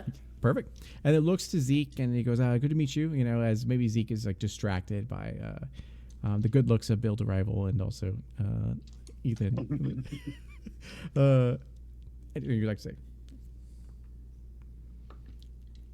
Zeke would meet him. Zeke would meet him and just be like, "It's very nice to meet you."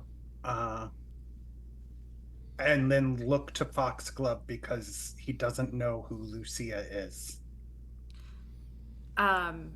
Yeah, this is Lucia. She and I are old friends. And as you say that and everything like that, she kind of like nods as well. And then Callister goes to like look at Edie to shake your hand, and immediately you actually recognize that he also clocks you as you've like sort of clocked him, and is very like homey, sort of warm demeanor gets a little bit colder as he kind of like hesitates a little bit, and he goes, Callister, good to meet you. As he still goes ahead and offers his hand. And I was like, Edie, and shake his hand like. You do so, yeah. And as you do Yep. so, there was tension between you sort of two that is recognizable as the wheels are starting to churn as these sort of things, and he backs up sort of just a little bit to like shake his head and kind of nod, and he goes, do you want to do the next one, because I think they completed theirs? And you're just like, oh yeah, let's do that. And you guys kind of like shift to this sort of third table, a little bit more distracted, a little bit more on your guys' mind as like everything's sort of happening here. And in the background, what you find is, actually, let me put the third one in so you guys can go ahead and look at that if you'd like to, for anyone who's not participating in the scene. So in the background, Zeke, you do see from the opposite direction, Ethan and Bill are coming down with churros in hand, one chocolate filled, one vanilla filled, as they head over. And he finishes his line of like, I mean, I know him. He doesn't quite know me. He's like, oh, it seems like you're very popular, Zeke. Good to meet you. He's like, wow. In the sunlight, you look even better. How is that possible? As he kind of lays on the charm. Because it catches my best features. And Bill is like, didn't say that about me, but that's okay. As it's fine. As he. I didn't catch your name, by the way. And are you saying that to Ethan or are you saying that to Bill? To Ethan, yeah. Okay, yeah. So he goes, Ethan Hawke. And I know you feel free to laugh at my name. A lot of people sort of do, as he definitely looks like Hawk colors and everything like that. And then he goes, yeah, is this a riddles and rhymes one? That's pretty cool. Going to be honest, I'm not the best at riddles or anything like that, but it's that pie eating contest seems pretty good. And Bill was like, yeah, I actually like, look at that. That looks really, really good. I think I might actually try that one. And they kind of like chat amongst themselves. And he goes like, and you guys are in the middle of your introductions with each other. So as you guys sort of do that and everything, Ethan will look over to Harrison. And Harrison, you can feel these eyes on the back of your head. Do you look back? He's gonna like kind of just turn enough so he can see. Sure. As you look back, he goes, and they hear like, okay, I think I heard that right. That's Edie, and then that is Foxglove apparently, and that's Lucia, Callister, and everything. Oh, cool. Harrison, you look so familiar. Do you have a brother? Why, yes, I have several brothers, and yes. And he goes, you just look familiar. I don't know if we've ever crossed paths before, but I never forget a face. Anyways, it's pretty cool. As he kind of like, they just casually chat with you, Zeke, in sort of the background and everything as you're kind of like here. Same with Edie and everything, and it's you're all kind of going through this. So, and what are you guys going through your mind right now as you're either waiting for your companions to finish this, or you're actually like trying to tinker with this sort of riddle? If he can, if allowed, Harrison's gonna like crawl up Foxglove's like shoulder onto their shoulder, like, it's him. He's the guy. He stole my brother. Are you sure? Are you sure he stole your brother? It has to be. Why the first question he asks is if I have a brother? Okay, that is weird. I'll give you that. That is really weird. Yeah, suspicious. Okay. We'll figure it out, okay? Like, he's not leaving town, so if he is the person, maybe we can find out what your brother is. Maybe this isn't a bad thing. He's probably a pile of bones somewhere, eaten and passed through by Eric Coker. I don't think Eric Coker eat full-grown herringons. You guys are like, you're like half his size. You're not like, Eric Cokers don't just eat people. I'm not saying he didn't hurt your brother. I don't know. If he is your brother's murderer, we'll get your revenge, okay? But like, let's not jump to conclusions until we know what happened, okay? Let's figure out what happened. And a Harricon joke, all I do is jump. That was fully unintentional, Lucky. I'm sorry. And as you guys are kind of like chatting amongst one another, in front of this third table, not even you have enough, attention or whatever to be able to fully consider this third like riddle and all that kind of stuff, you hear the sounds of cheering as a small group is kind of like gathered around you now, and they all praise Lucia as she's like gotten the second one. It's like, oh, it's Ruidus. I think it's Ruidus. Yeah. Okay. Cool. Yes. And Okay. then- Yeah, I wasn't sure if that was her questioning the her answer or guess. you Yeah, yeah. questioning Oh, gotcha. the Yeah, okay. pronunciation. Yeah. And then Yeah, Ruidus. as they do so, you definitely hear the sounds of there we go. You definitely hear the sounds of Bill and Ethan be like, oh man, they're actually like really good at this. And then sure enough, you recognize that it's time for you to actually handle this riddle, so that way Yes. more traffic can keep flowing and everything.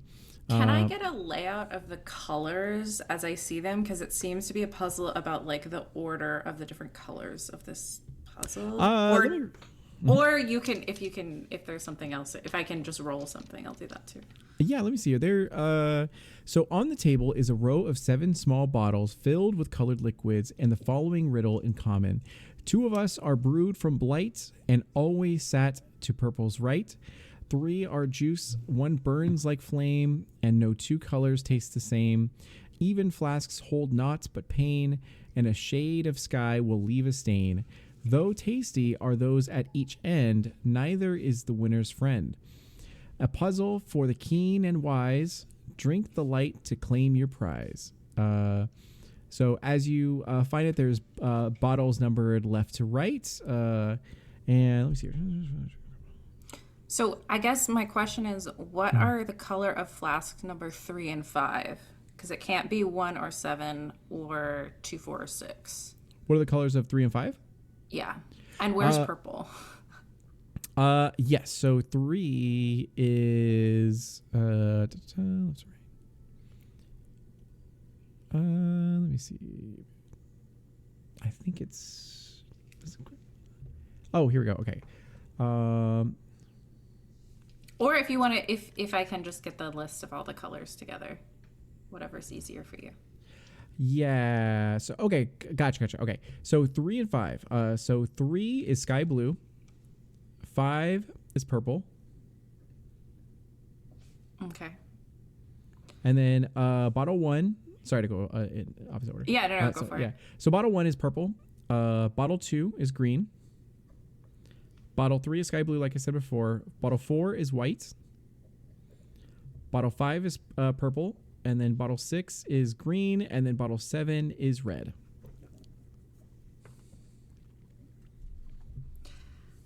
Okay.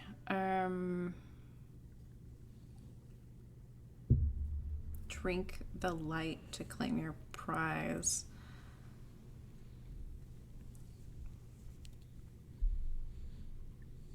And you see the sign that says you have 2 chances at this. And, Okay. I think it's either the sky blue or the second purple. I would guess maybe the sky blue. Does anyone else have a thought on the puzzle? Okay. Because it's okay. So it's 2 are brewed from blight and always sat to purple's right. So there's 2 purples. Okay. Which means the ones to the right of that are automatically off. But we already know that because they're also even. Yeah. We also know that the ones on either end, which I would assume is 1 and 7, are not going to hurt you, but are also not the winner. Yeah. And all the even ones are out. So green, white, and the other green are out. I think we just had sky blue. Well, there's also there's a purple. Number 5 is purple, which is Oh, yeah. Yeah, and shade of sky will leave a stain. Yeah. Sky is blue. so then it has to be purple. It has to be So, yeah, 5. It has to be number 5 then. Okay, I drink the bottle number 5. Sure. Okay. Number 5. So, You die. you die. Yeah. Yeah. That'd be funny. You're Let's see eaten here. by a yeti. My face. I'm already purple. My face turns more purple.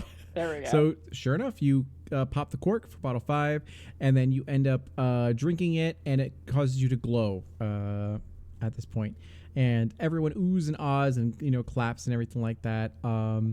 And as they do so, the goblin priestess comes over to you and goes like, "Oh, you only needed to get 2 of the 3 riddles correct in order to win. Winning all 3 makes you one of the best today. Actually, you're literally the only one who's gotten all 3 of these riddles correct." And it goes, I bestow upon thee the medal of wit, as they give you this medal, and it has Hell like yeah. a looks like the head of a fox that's on it. Yes, I guess I'll just tell you because I don't think it's supposed to be like a secret. But essentially, she explains to you that goes, when you need it most, what you can do is you can press this actual medal, and it will help you in times of need when you really need to just recall information or just like, use your wit in a certain situation. Game wise, it gives you advantage on intelligence checks and intelligence saving throws for 1 hour. Ooh. And then after it's been used, it just turns to a non-magical piece of metal. So it's a single-use item. Correct. Yeah. Single use item. But it lasts for an hour with advantages on intelligence checks and saving throws. So feel free to break the game when you want to use that. So We're going to get all the medals and we're going to press them all at once. yeah.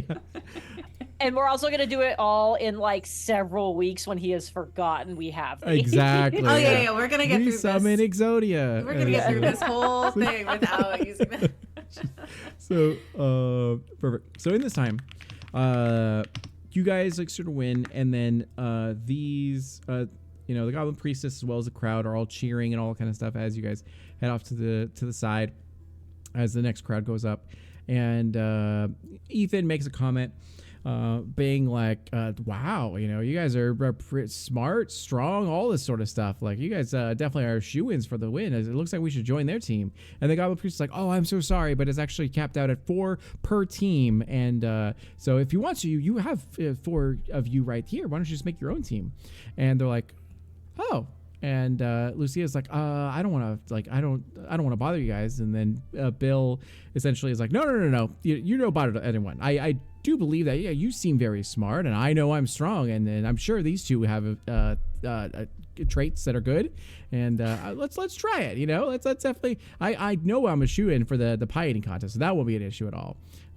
Definitely better than Zeke, as kind of says under his breath. And Lucia goes, well, I don't know. As Callister goes like, do you feel comfortable doing this? Like, would you something you want to do? Like, we just traveled like a bunch. And she goes, actually, yeah, I think it'd be kind of fun. And they're like, all right, well, I guess it's decided then, as Ethan says. Let's go ahead and form a team and start collecting these medals, I guess. We could definitely try to get more medals than their team. As Bill's like, yes, let's do that. As he looks at Zeke and sort of squints. And he goes, all in good fun, though. In good fun. As, again, like squints to you. Any comments, questions, or anything like that? What is that guy's problem with me? Yeah, I don't know. That's weird. I mean... He really hates you for like no reason, huh? You like don't even know him, right? You said you've never seen him before. He's like, I have Never seen him reasons. before. As he's like off. I'm just kidding. Did you two used to date or something? Definitely not. No? Foxglove coughs and looks away. Wild. Anyway, should we go do another thing? Wait, what was that? Huh? Pies? Hi, you're acting weird. I'm not acting weird. You're acting weird. Did you use what? No? Not everybody used to date. Sometimes people have just been drinking since 10 a.m. Let's go to the pies. Sure, and yeah, I'm that. trying to like usher us away. Amazing. So, yeah, Callister definitely is deep in thought. He seems to be. Does anyone have a insight of 14 or higher? Passive insight. Okay, so Me. Edie, you definitely clock that Foxglove's having some weird feelings about seeing Lucia, around here again, and all because of it. Definitely is maybe eyeing Callister in like a sort of negative light, or maybe neutral, or just like concerned, what have you. And you kind of look to Callister and Lucia, and you said it's definitely like a similar relationship between you and Foxglove, where she seems to be a very impressionable sort of like young woman, and he's a kind of like this fatherly sort of figure, this kind of like older brother sort of figure, and kind of helping her out, being like, you don't have to be in your shell. You can enjoy life. Let's go ahead and do this. Like, come on, it's a whole day out here. Don't be glum. And then Lucy is like, like, okay, I guess so. And then is actually enjoying herself. And Ethan's like, yeah, let's go and do these different games. I guess pie eating's the next one. Do you guys want churros? Because like there's a great churro stand. And like, sure, I love churros. And then they all sort of do this thing. But every so often, Callister will definitely like lock eyes with you and kind of like really think to himself about where he's seen you before, and kind of recall, but can't quite picture it. Yeah. Okay, so these are my two things. Is I'm trying to figure out. I think when we did that handshake, I like to think that I know exactly who he is, but I don't want anyone else to know I have any idea. And I guess my question would be is like, when I was doing the handshake with him, do I feel like he knows me from somewhere? Or do I feel like he knows me? It sounds like maybe it's more the first one. So I've got maybe some wiggle room for a little bit before it gets bad. Correct. Yeah. So Okay. you definitely recognize that, like maybe you went into a different name, or maybe you were like, a different haircut, whatever the case might be. Yeah. But when things went bad, as you remember, during this time exchange with him, he doesn't quite remember you because it was a very chaotic sort of evening and night Yeah. that everything occurred or whatever. But it definitely was a very bad situation. It seems like he had an inkling of him kind of in the pit of his stomach, kind of knows, but doesn't. Yeah.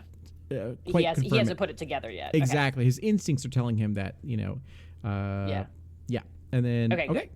And then my second thing is, as I'm trying to like usher us away, is I'm gonna say quietly to Foxglove, like, do you have any idea who that guy is? No, but he kind of is creeping me out. Like, what's his deal? I don't know. Yeah, I don't know. I don't like him. He seems like, I don't know, just gives me bad vibes. And I kind of look back over at them, and I'm trying to figure out exactly what their relationship is. It's like, you tell me what you want to do, okay? At any point, I can get you out, okay? I'm okay. Honestly, I'm fine. I'm more worried about Bill being an absolute freak to Zeke for no reason. Like, he doesn't even know the guy, and he's just like straight up aggressive with him. So that's crazy. I say this with mostly love in my heart. We know Zeke very well. I don't think it's for no reason. I don't know what the reason is. That's fair enough. Yeah. Let's just go enjoy some pies, huh? And Yeah. definitely in the distance, you'd be like, and who has hair like that? Yes, 4 churros for me, and then 1 for each for everyone else. And then as like Bill in the background was just like yelling at a churro stand. Being at that handshake between Edie and Callister, did Harrison pick up on any of that? Yeah, I would say so. With an insight of like, you had 14 or what'd you have? And I'm also happy to I would have actively been trying to be like, keep it cool, do not react. So, yeah, you could say he just gets it, or I'm happy to roll for how well I did at that. No, you're good. All right, cool. So, where would you like to go to next? So once again, across the street is the best pies in Jumble. There's also another riddle situation. There is a herding of horizon backs. There's the Black Islands. What is the Black Islands? Oh, that's the final contest. Never mind. Four walls, planks. Oh, I think this is the maze one. Yeah, there's a maze you can try to go through. There is the plunge where you try to swim and see if you can swim upriver, essentially. The call to arms. And, it's a arm wrestling competition. And then Wet Walks Patty Whack, where you stand on... and you harvest sort of essentially like rice patties and everything. And the first team to harvest the most rice ends up winning. So there's a number of things you can do. I will probably try to steer us away from the pie since that's the closest one, because I want to make it clear if the other group is going to be following us around or not. So I want us to go out of our way. Okay. I think we steer away from the strength challenge because we are all strength We're- challenged. All week, none of us can do that. So do we go? Hey, do we go swimming or do we go cultivate rice? Is that what it I was? mean, you said you were good at swimming, right? Do you want to do that one? I can swim. Do you all want to swim? I do look really good wet. Oh, Jesus. Let's go. Yeah, let's go do the swimming. We should do that before we eat a bunch anyways. Yeah. Yeah, build up an appetite. All right. So, in this time, you guys end up heading over. That is, I think it's plunge, which is 3. So 3 is going to end up being over here by the docks in the sort of southwest. So as you get over here, you end up finding there's a number of competitors that are getting ready to participate. They're like undoing sort of their heavier clothing, maybe taking off their shirt and everything like that, and getting ready to just like make themselves as agile as possible to get through this water.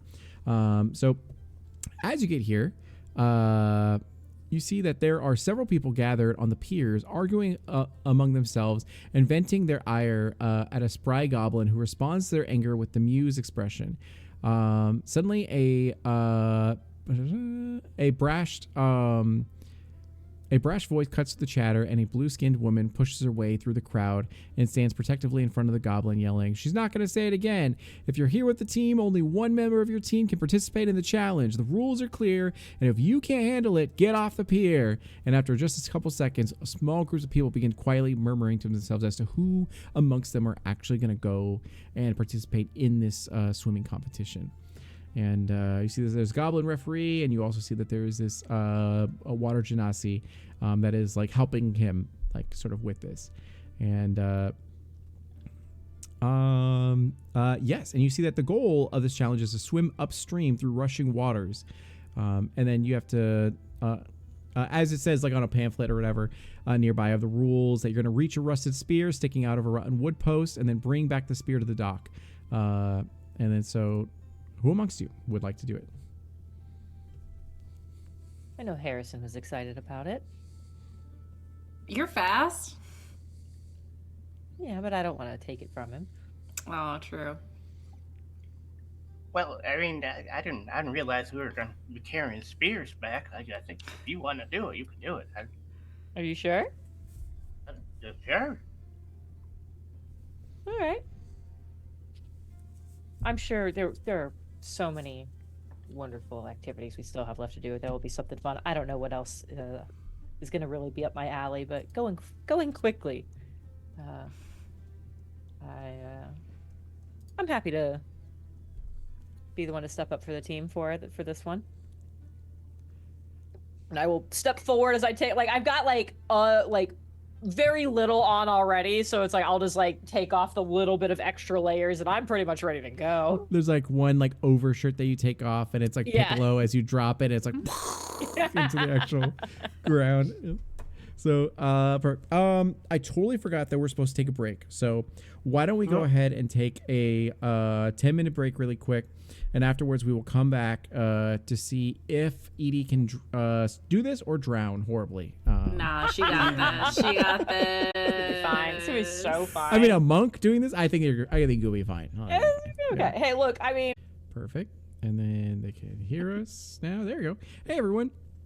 Hope you're all doing well. Welcome back to Death March. It's a very edgy name, and it's such a wholesome event that's happening here as they're doing riddles and they're like going to do a swimming competition. You know, surely the vibes will always be this way, and Yeah. it's gonna be great. So we left off on this swimming competition where Edie has decided to participate for the group, and you see that there are other competitors as well. One is an older orcish woman that's pretty toned and pretty like fit and everything like that as she like gets ready to sort of do this. And then you see that there's a lizard folk man who also like kind of undresses a little bit, and he kind of like cracks his sort of neck and everything like that. And the goblin priestess goes like, all right, now I want you guys to understand it's going to be a clean competition. I don't want anyone hurting anyone else. We're going to have you all drug tested to make sure there's no performance enhancing anything,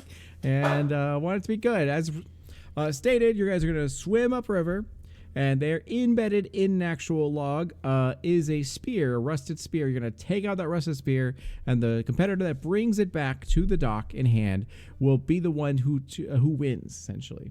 And now you definitely recognize that in these raging waters, visibility definitely gets pretty sparse in a lot of these different areas.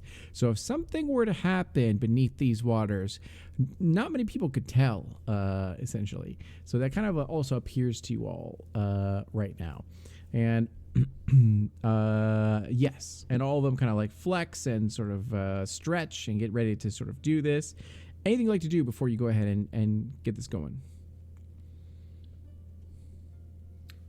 How close can I get to the competition to like see? Yeah, you can essentially you can get up to the water, but not in the water. Okay, and then how far is the spear from the edge of the dock? That's a great question. The distance from the pier to spear is 75 feet. So Damn, my silvery barbs is 60 feet. That's what I'm asking. It's gonna be fine. you're like, Hachu! Yeah, like maybe they fail that strength roll. I don't know. Amazing. So Harrison's gonna do his bardic inspiration, the swim dance.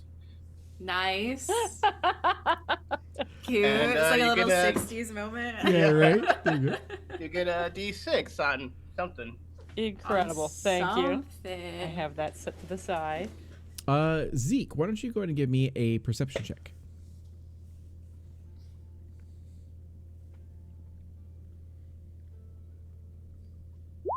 That might be. That's a frozen. 9. That is a 9. Everything's chill.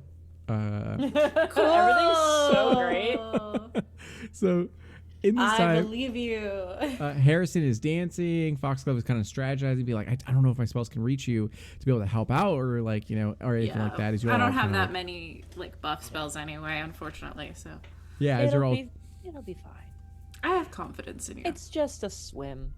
amazing. And the goblin priestess kind of like is in her chair and so all this kind of stuff. It goes, oh, there's one other thing I forgot to mention, as like the water genasi is like right about to like shout that you guys are all like good to go, like 3, 2, and they're like, wait, I forgot something. There are sharks in the waters, so ever so often they'll come around and they may be a problem. Just don't get near them. The old saying, if you don't mess with them, they won't mess with you. Sometimes that works. Anyways, have a good swim. Hey, if they do mess with them, can I mess with the sharks? They're like, of course, yeah, that's what we're all here for. Some of the guards are there with some spears, and anyways, you all signed a liability waiver before this event, so We did? and like, oh, you youngins, I'd never read the paperwork. As so in this time, She'll be fine.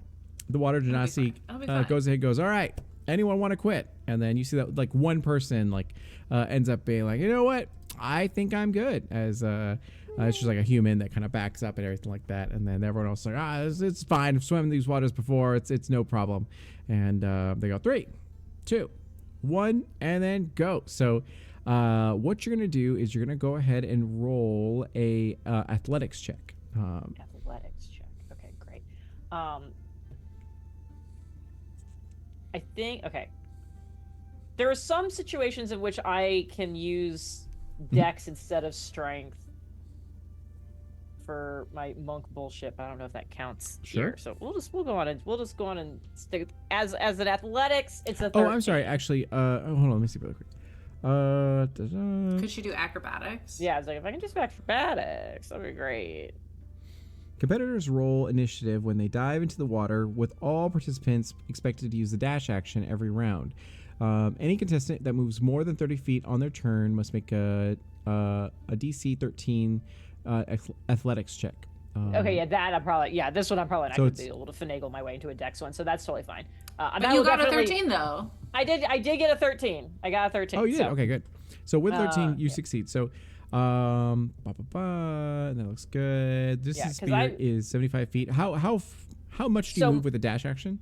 So my base speed is already 40. So if I dash, I'm at 80. Oh my god. So Okay. You're there. You're So- already at the spear in the first turn. So I think for swimming your movement is half. So, but I should Okay. pull. I think everybody else gets You'll to pull move. ahead. Yeah, everybody else will get to move 30 if they want to. I will be able to move 40 with that successful check. So. Okay. Yeah. So I'll be there in 2 rounds, which is Yeah. still very good. You move fast. You cut the Yes. water like, Oh, yeah. And let me see what everyone else gets really quick. And I do have the option of, because of the updates to Monk, I don't know what keeps making that noise. Am I the Oh, only it's it's- roll it's 20. 20. It's Yeah. roll 20 Oh, okay. whenever there's a roll. Yeah. It It does a Okay. little. And I have that chat box closed to like keep stuff clear on my screen. Gotcha, So I was okay. like, where is this coming from? That's Okay, that the makes roll sense. 20 noise, yeah. So because of the updates to Monk, I don't have to use a focus point to make my dash a bonus action. So I am specifically bonus action dashing. So that way I have my action free to 1, do stuff with the spear, or 2, punch a shark. So If need be. Yeah, exactly. if need be. So- Well, Sure. you could go 60 feet if the first time if the first round you wanted to use your action. So one of the other things I was doing on my on break was double checking what the rules are for like if you dash twice in a round, like to use my action and my bonus action. And the specificity is you double your base speed, so I can't you increase your base speed, so it's like I can't actually like double dash. And rules is written. Now if D'Angelo wants to allow it, I can fucking do that, and I'm just at the You're gonna mercy get there in of the 2 rounds shark. anyway. But so, I will yeah. be there in a single round. I will fly through the water and be there in 6 seconds. Oh my god. So let's see here. So you all watch as everyone dives into sort of the raging, waters as they're swimming upstream, and as you expected, Edie is cutting through it like a fish essentially, and you're seeing that a lot of other people are keeping not pace with Edie, but they're trailing not too far behind.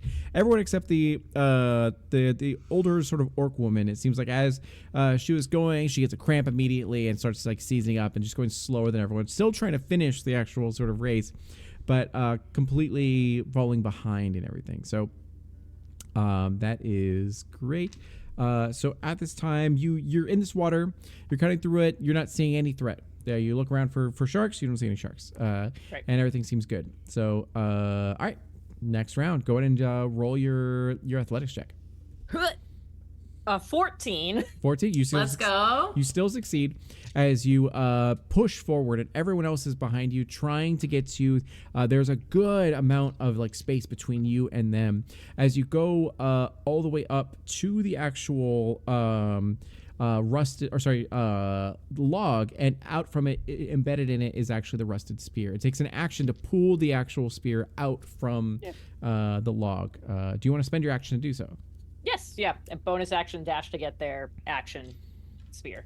Okay, so you get there, you pull it out, and it's great. It's in your hands. You hold it up. In the distance, there are people that are cheering for you because they can clearly see that someone got the actual spear. You guys can recognize that it's definitely Edie from their form and everything. People are not too far behind and all that. And you look at these other competitors, and they're trying their best to get to you and all that kind of stuff. And they seem like they're having a good time. None of them seem nefarious or malicious, like they're going to attack you or anything like that. But they end up kind of like, some of them freak out a little bit as they are swimming towards you and then stop and immediately turning the other way as you look to see why, and suddenly you see fins poking out from the actual water. Well, shit.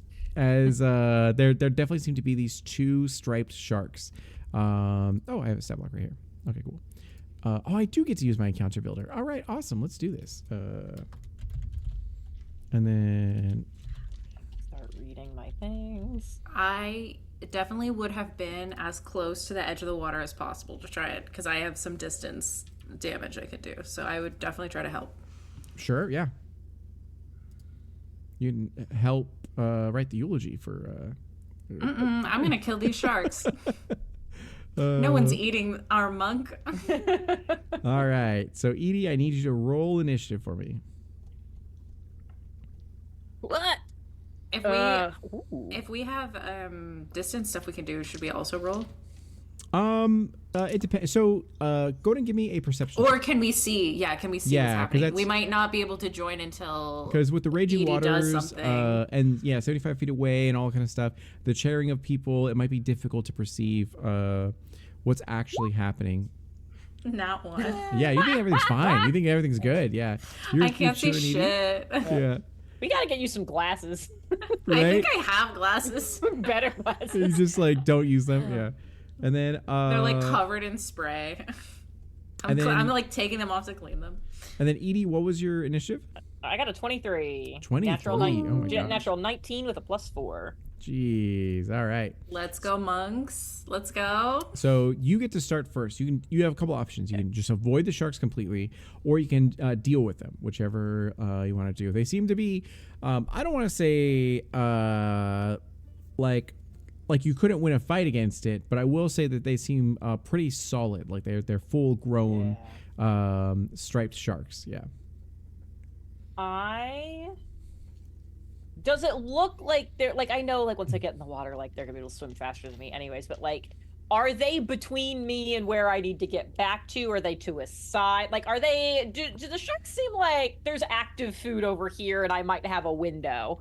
Oh yeah, they're attracted to you guys swimming upstream essentially, and they're Okay. coming at like the group in general of all this. So you do see that there is one competitor that immediately is turning tail and running, whereas the lizard folk is calling out, being like, sharks in the water, be careful, as they're like trying to keep pace, but really assessing the sort of situation. And then you see the female orc woman who is like the one lagging behind, but is also like just try to swim around them if you can. We'll try to help and if possible, as they kind of call out to you. And yeah. I will string the spear through like the back of like one of like my shoulder straps. And as I dive into the water, a small like some of the shadow from the rock kind of like gathers at my fingertips, and I kind of flick it into the direction of where the sharks are. And I am going to cast darkness. Amazing. Let's go. Terrifying. I know, right? Like, it'll confuse the sharks. Also, everybody else in the water. I'm just gonna drop a little darkness bead in the water, like putting the sharks as in the middle of that as possible, so that way they've got the furthest distance to be confused, and then start swimming my way back. I'm so sorry. We have Roll20 for a reason. Let me go ahead and put these up here, and let me just get some random sort of monsters for this. And we'll just go ahead and use... Yeah, we'll just use these, like, snakes. Oh, God. And then... horrifying. Not gonna be that big. It'll probably be, like, this big or so. That's still big. Still very big. That's still very Oh, and big. the old goblin woman is not with you guys, so... it'll be you guys between, and then all the way back here. Okay. They are over here, and then they are like up here. God. And then you used darkness. How big is darkness? Darkness is a 15-foot radius, so 30-foot diameter. So in theory, give me my. That's not what I wanted. Is that it? See. Could we be like over here by the goblin woman? If you want to, watching? yeah. So you hear the commentators be like, "Oh, there's a fight every year, folks. It looks like they're starting to tussle for that spear. Wouldn't you know it? They all look like upstanding citizens, and yeah. So that's circle. So that's a 15-foot diameter, so it should be double that. Double. Double that size. Yeah, how do you draw a circle? So you're gonna go to the draw feature, and then Oh. as you do that, there are options for ellipse, rectangle, great. and pen, and then you do ellipse, and then it should Yeah. So it should be 15-foot radius, so it should be a 30-foot diameter. So Oops. it should be so that's almost. 5, 10, 15, 20, 25, 30. Can you see in magical darkness? I can so Okay. this specific spell, when I cast this darkness, I can see through that one. Okay. Do you want to put it over you and the creatures? So I would like to, yes, because it should be 5, 10, 15, 20, 25. So that circle's still a little bit small. I think mine is Better. Okay. closer. 5, 10, 15, 20, 25, 30. Oh, I made it slightly too big. How That's do I fine. reset? Okay. But yeah, I'm going to, oh God, how do I move you? Move! Let me pick you up. Like over here, or Thank you. Yeah. Okay. Yeah. So yeah, I would want to drop it. Probably slightly. Oh, now I can pick it up. I'm gonna Okay, probably drop it right in front of myself, so that way the sharks have like the most time in the darkness as possible. And I will dive in the water and attempt to swim past them because I can see through this particular spell. Sure, yeah. You all watch as a orb of darkness, erupts from the actual waters, and everyone oohs and ahs as they're like, things might get pretty bloody, folks. Like, let's see what's going on. If we have to call the town guards or the medic, or the priest. As sure enough, you go ahead and cast as this orb of darkness. You move through, so you can move your normal. Actually, you'll probably move double your movement speed because you're in like I'm going with down river now. Yeah. Cool. So I do that, and then in 6 seconds I pop up on the dock. Yeah, you're back there. As long as nobody else impedes me in some way. But yeah, I will have at that point I will have an 80-foot speed. So Oh if my we're God. 75 feet away, I just appear. Do you call out to the other competitors to let them know to like swim, just swim away? I think what I would do is, yeah, I would probably like yell before I dive in, like scatter, do that darkness spell to make sure I can get through it. But if I get back to the dock, let's see, can I do that? No. I can cast it on an object. So I Hmm. probably would have actually cast it on my spear and just kept the darkness with me, so that way not everybody's fucked, but I got through the Gotcha, cover of okay. darkness. So that way, because I don't want to like kill all these other people. Yeah. Yeah. Yeah, you did see that right beforehand. The lizard folk was talking to the elderly goblin, or sorry, the orc woman, and was like, I actually get married tomorrow. And the orc woman was like, yeah, my grandkids are all watching right now. It's like great. And then, so, sure enough, you do that, and as you do so, they recognize the orb of darkness. They get your cue, and they turn tail and swim back as hard and fast as possible, negating any sort of encounter with the sharks, as they're horribly confused by what's happened and kind of like swim away in fear of what's going on. Okay. And when you get back, do you drop the orb or do you? I will, since I can see through it, I will keep it up long enough to watch for the other competitors and make sure they are clear of the sharks, because as far as I'm concerned, I completed the task. I brought the spear back to the dock. If Yes. I need to huck the spear into the water to move the darkness to where the sharks are, I can do that. I've already won, and so now I'm in just like... Perfect. As you do so, everyone kind of gets back safe and sound. And in this time, we would say that you drop the actual sort of Yeah, thing, as soon and as everyone, competitors are safe, I'll drop it. yeah, and everyone cheers as they can everyone can clearly see there were sharks in the water, and there's even more sharks now. That kind of was like there were 2, and then now there's 4, and everyone understands collectively what happened here, and then they all cheer for you as they go. Not only did they get the spear and run back in record time, I think it's actually a new record for our competition here, but you also saved these other competitors. I think thank you. They're like, oh my god, I did not know like the sharks were there. Like, I'm so glad that you are a wizard, as they are deeply confused. Well, I'm glad everyone is safe. I'm just like completely ignoring it. Glad everyone is safe. Amazing. So, as you do this, they all help each other out, and give you guys towels and everything to sort of dry off in as they all cheer. And then this goblin woman comes over to you and goes, "All right, you absolutely deserve this. This is the Medal of the Conch, and it's made of sea glass, and it's been magically crafted into the shape of a conch shell." And she explains that when you rub this medal, you gain a swimming speed equal to your walking speed for 1 hour. Once this property has been used, it cannot be used again, and the medal becomes non-magical. And yeah, so it's great. Dude, we end up in an underwater thing, and I can fly through the water at 80 feet. Yep. Just chilling. Oh, man. That's so good. You definitely can hold on to that one. Mm-hmm. I am fully opening my inventory to add that. It's like, oh, Magna got too close, so now it doesn't work. Oh. You all gather together. You had a great time. You see that everyone's safe and all that kind of stuff. Everyone's good. You defied my first encounter. That's fine. I'm not mad.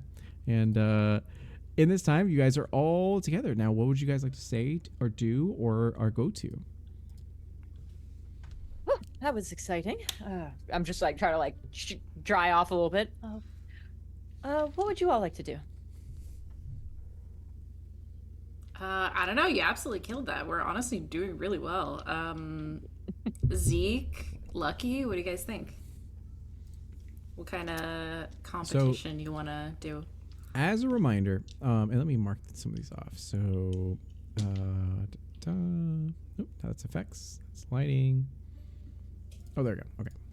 So you did 3, and I think you did 7, which was the rhymes and riddles. So some of the other ones is the actual like rice harvesting, herding the horizon back tortoises. There's the pie eating contest, the arm wrestling contest, the maze, and then those seem to be the main ones that are here. We're right next to the maze. Should we just do that? We could do the maze. Let's do the maze. So maze is 2. So you guys are heading over to, yep, you're right next to it. And Perfect. also, did those sharks cast darkness? No, that was me. Oh. Oh! You're like, I think Edie killed my brother. As you just continuously add on to certain things. This is gonna be the new Gorgug, or you my dad. Are you It's my just dad? Like, did you steal my brother? Did you steal my brother? Amazing. So Has wings. Did you steal my brother? and then let me see here. All right, cool. So in this time, you guys get over to here. Edie is like soaking wet, but kind of like drying off as you guys are getting over here. Having a good time, laughing, and as you're impressed with, you knew that Edie was strong, but you didn't realize how physically fit they actually are, as they're like 12-pack shows. And Edie, the hottest.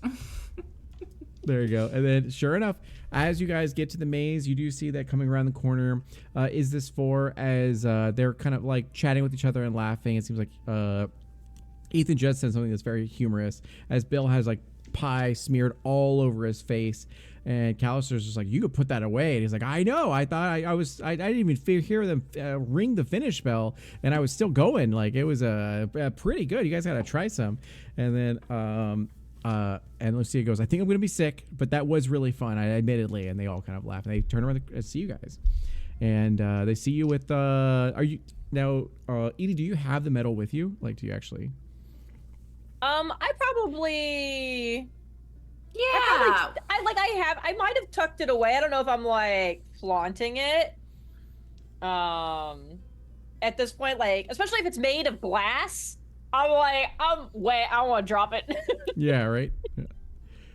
And then, sure. But I'm definitely clearly still wet and like wringing things out and trying to like smooth my hair into a way that makes sense and all that. So I think it's very clear what we have been doing, even if I don't have the metal fully visible. I guess it depends on like how big it is. Like, is it conch shell? Conch shells are big, or is it like conch shell? That's a good question. I'm gonna say it's like paperweight in size. It's not that. Okay, yeah, then I'd probably like put it somewhere, or I've handed it to somebody else. If you guys want it to be out and visible, somebody else is holding it while I dry off. So as they turn around the corner, they see you guys, and Ethan will look to you and go like, "Oh, friends, it's good to see you again. It looks like you guys have been busy." As they kind of gesture to the conch sort of metal, and they go, "It looks like you guys won. Good job. That's incredible. Bill here actually put down quite a few meat pies and won himself." And Bill goes, "Yeah. Did you try the pie eating contest, Zeke? How many pies did you eat?" I haven't tried the pie eating contest. I don't know if I would do something so disgusting.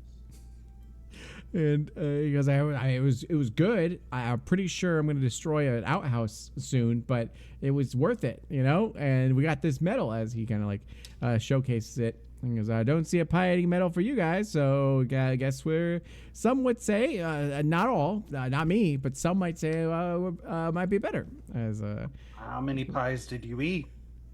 and he goes, "I have about 18, I think." Sorry, it was you kind of. Because I might have to find that outhouse sooner or later. Not even 20? Yeah. He's like, "Wow, it was a lot, all right. The crust was filling, good, but filling." And Hey, why don't you try the swimming competition? Yeah. You just won. and he goes like, "Oh God, that sounds like a terrible endeavor." As That's a good way to work off all of that pie. and Callister essentially is sorry, in this situation, Lucia goes like, "Oh my God, is this a maze? Mazes are actually really fun. I've always wanted to like actually go in one and try it." As Ethan immediately is like, "Hey, if you want to do it, let's do it. Why not? It's a friendly sort of competition. We can start at the same time and then see who ends up getting to the end the quickest. That might be a fun, friendly competition." As he proposes, and then Lucia looks to you, Foxglove, and goes like, "Yeah, as long as you guys don't mind, we can always wait behind if you would prefer." As she does the whole shoulder rub thing, or like arm rub thing. No, I don't want to hold you back. Sounds fun. And watching you soaking wet, Edie, Callister now begins to like stroke his sort of beard as he's like, "Wait a second." Recognizes the abs. Yeah, right. Yeah, I know those abs anywhere. Not bod. Yeah. Starting to ring a bell. Yeah, and he will look to you and go like, "I'm sorry, what was your name again?" As he kind of looks to Edie. Edie. He goes, "Edie, right? All right." As he goes, "Yeah," and then Lucia kind of looks at me like, "Do you know her?" And he's like, "I don't think so." And Bill goes, "Well, I mean, we're burning daylight here. I think it's only a couple more hours before, or a few more hours until the competition ends. So we should probably get on with it. You guys are cool if we start at the same time, right?" As kind of looks at you guys. Sure. Yeah, it doesn't bother me. Of course. He's like, "All right, cool." Like Harrison's gonna lean over to Zeke and be like, "Hey Zeke, I feel like this Edie and this Callister guy used to date, and they're pretending like they don't know each other.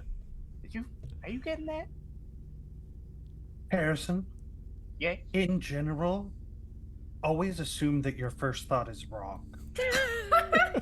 That's what I thought, but then Edie was like, "No, not everybody used to date each other." And then I was like, "Well, that sounds And then- suspicious." Sure enough, on the other side, Bill's like, "Hey, Lucia, I think like Callister and Edie used to like date or something." And then like, like the wrong impression. So, all right. So one shot solution. So let me put this in. There we go.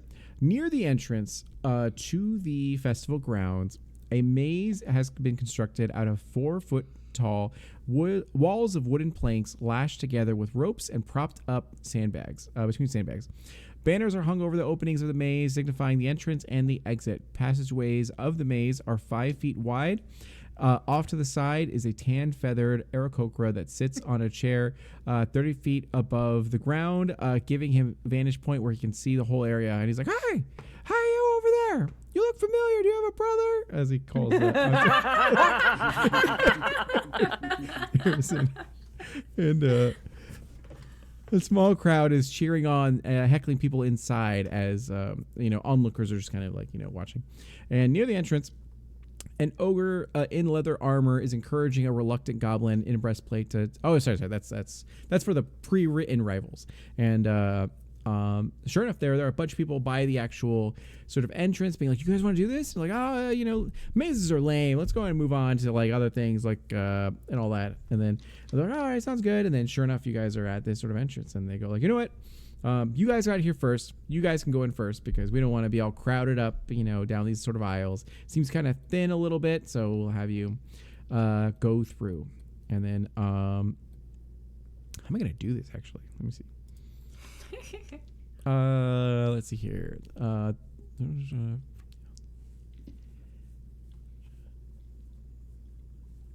Okay, gotcha. Yeah. All right, cool. So, you guys can go ahead and move through the maze. So you can only do it in a one shot, essentially.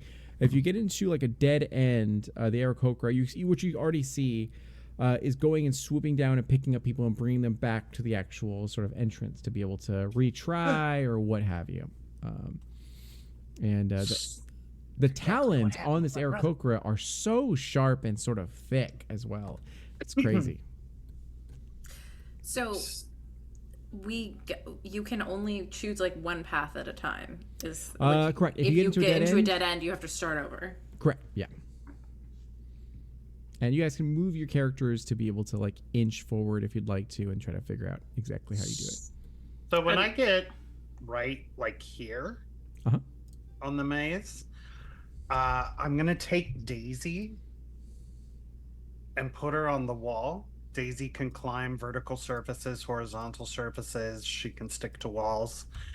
And I'm going to have her go to the top. And then I'm going to warg into her so I can see the whole maze. Gotcha. Okay. Yeah. I was going to say I can do that with Basil, but I think Daisy's more inconspicuous. Yeah.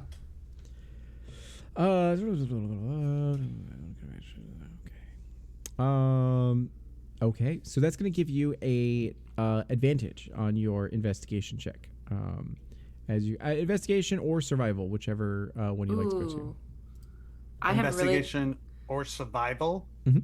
I have a really good investigation. Okay. So can I be relaying this info? Yeah. Can we like work Foxglove? together? Of course, yeah. You guys can absolutely chat with each other. You hear that people are already in the maze, getting lost and kind of laughing it off and everything like that. And behind you guys, you see that they are like waiting and strategizing. Like, do you guys have any like oh my god, they have like bats and spiders, and they're like, oh, it's fine. We don't really need that to win. And then I'm like, okay, and Lucia has a familiar, which is a Chihuahua. Cute. Okay, so I communicate what Daisy sees to Foxglove. Yeah, we're like a 3-being relay of information. Okay, cool. So I can roll investigation with advantage. That is for correct. us. Yep. Please don't. Oh, hell yeah! Nat 20 for Nat 26. 20. Oh my god! All right. So, what you recognize? I rolled a 17 and a 20. Also, my dice have forgiven me. You definitely recognize that. Not Strahd, Basil. Let's see. Let's see. And let me actually give this to you. Okay, cool. Okay, yeah. So I'm gonna say that you can move Basil your movement speed through this maze and you can see what they see essentially. Which I know you probably have an ability that lets you do that, but so. But for the purposes of this, okay, I think my speed is just 30. So I think I just scoot them up. I'll let you do the dash so you can go a little bit further if you'd like to. Okay.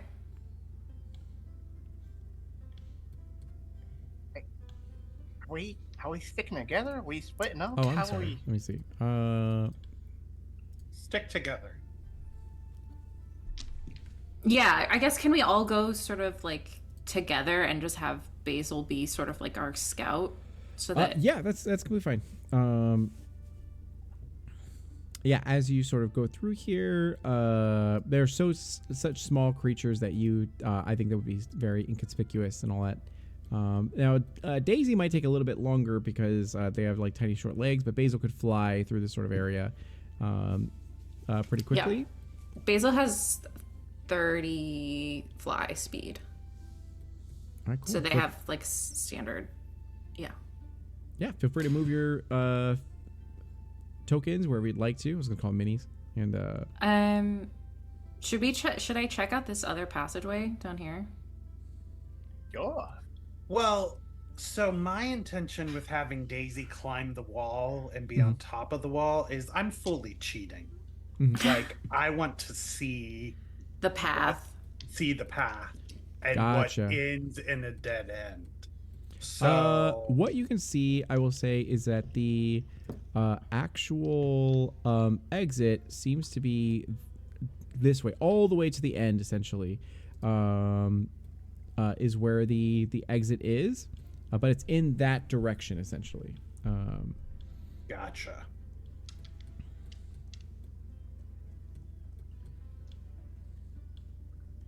Because there's flags that protrude out from it, so it kind of like signifies it. But all these walls are pretty sort of like varying heights and kind of like hard to really see because it all kind of looks the same. But definitely can see the exit over there. So if as I have Basil, this doesn't count as our one movement, right? I can just sort of like have her explore and then come back to us. You'll have to see when you get to a dead end. I think my bat is gonna die, you guys. Just resummon it. It's fine. He's fine. I think That's this where- might be a way through. Sorry, what was that, Licky? I mean, it's not important at all. And Dead end. yep. As Okay. So you end up getting back, and then you can definitely tell that there is that Ethan's like, "Are you guys okay? Is everything all right? Taking kind of a long time here." As you guys like waiting for your familiar to Who scout. says that? Ethan. Yeah. Oh, okay. Think I'll stave the snide remark as All right, should we just go through then? What do you guys think? So we saw one path. Yeah. Do I?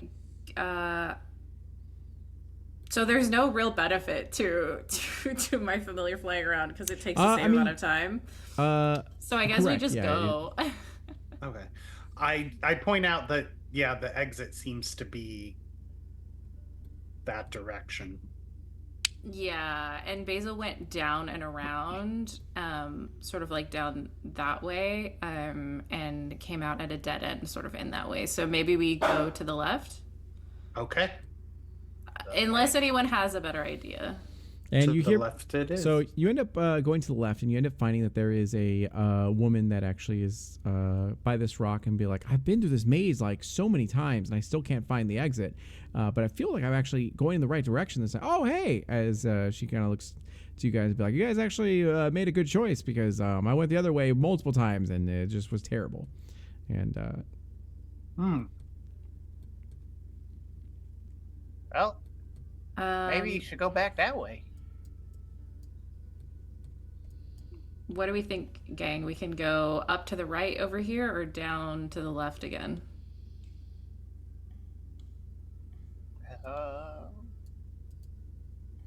Peeking around the corner, it looks like it bends down again. But it could loop around up to the right.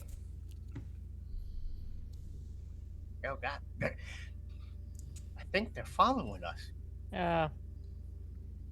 you guys are just like meeting up essentially as going down this way, and then bump into you guys. I was like, oh, I guess maybe we're on the right track. As, Yeah. Sure. Maybe you can go So- flap yourself. He's like, oh, bless you. I'm sorry. That's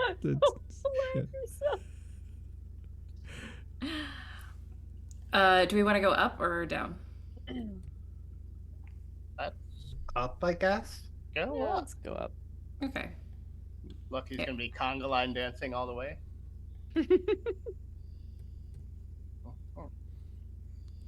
We're missing Oh. someone. Yeah, I'm Zeke. I'm here. Okay. All right. So the Aarakocra comes and swoops you guys as Aw, you've It's reached a dead end. end. Boo. So in this time, let me see here really quick. So you know it's not this way. As you guys, oops, actually I'm not gonna copy you guys. Let me go ahead and go over here as they like bring you guys essentially. Oh, I think my roll20 broke. Let's see. I reload it.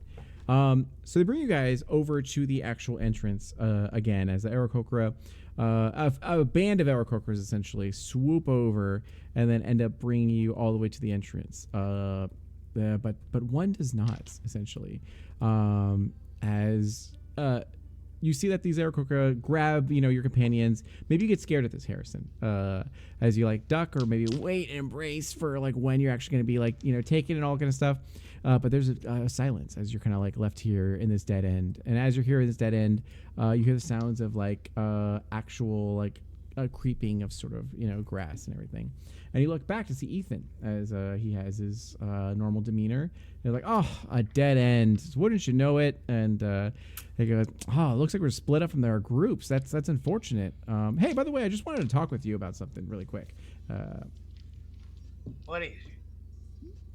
And What are he you goes, doing here? Are you in league with these other Aarakocras? And I was like, I mean, you can't say that every Aarakocra knows every Aarakocra, obviously, but I actually do know these Aarakocra. They're actually good friends of mine. I just wanted to take some time to chat with you really quick. You're in a good deal of debt, my friend. I don't know if you know that. Like, are you aware that you got this thing going on? How tall are these walls? About 5 feet. Yeah. Wait, the walls are only 5 feet tall? Walls are 5 feet tall. Yeah. Okay. Who sent you? And no, I am not aware of any debt. And how dare you? Yeah, and he goes, hey, so hey, I don't mean to accuse you, all that kind of stuff. And he goes, I'm a bounty hunter, and he pulls out like from his satchel a like scroll and hands it over to you. Do you take the scroll or do you open it up? Yeah, he'll like kind of give him the side eye and like look into it. Sure. He hands it to you gingerly and then kind of steps back, giving you all the grace. In the distance, you can hear other people that are coming and going and all that kind of stuff. And yeah, on this document, you do see a picture of you, actually a sketch of you, maybe with a bigger prominent nose. And it says Harrison Ford, the 13th, aka Lucky, owes, the Blood Moon Cartel, 74,000 gold and some change and all that kind of stuff.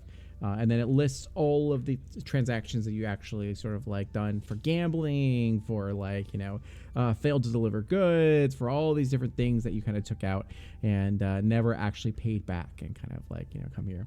And he goes, I wouldn't waste my time coming here if it was just anything. But unfortunately, you racked up a good deal of debt, my friend.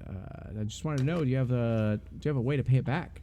Because if you can pay it back, I could tell them, and you're all good. As long as you pay your debt, you're good.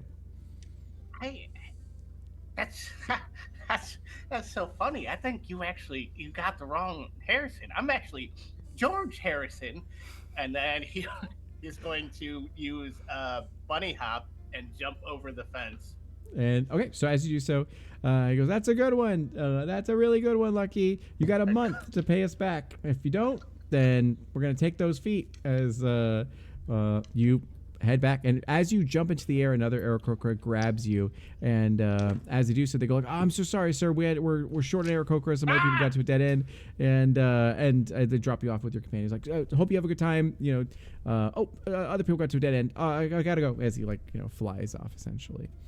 And then And yeah, so in this time, what would you guys like to do? We're gonna take your feet into the That's most crazy. awful thread. We Like, I didn't hear get any it. of this. We just saw. Yeah. We just saw. I was like, oh hey, Lucky, you What took you so long? What took them so long grabbing you? That's weird. Told you all that Ethan Hawke is in league with these other Aarakocras, and they stole my brother, and he's gonna take my feet. Why would he do What? that? Yeah, That's crazy. why would they Because do they're Aarakocras and they eat rabbits. Heragos. And sure That's- enough, a flock of Aarakocra come and drop the other group, and they're like, "Oh, we got into a dead end. That sucks." And then they're like, "Dang!" As they all land. And like, "Good luck, guys. We'll follow right behind you," as Ethan says. Yeah.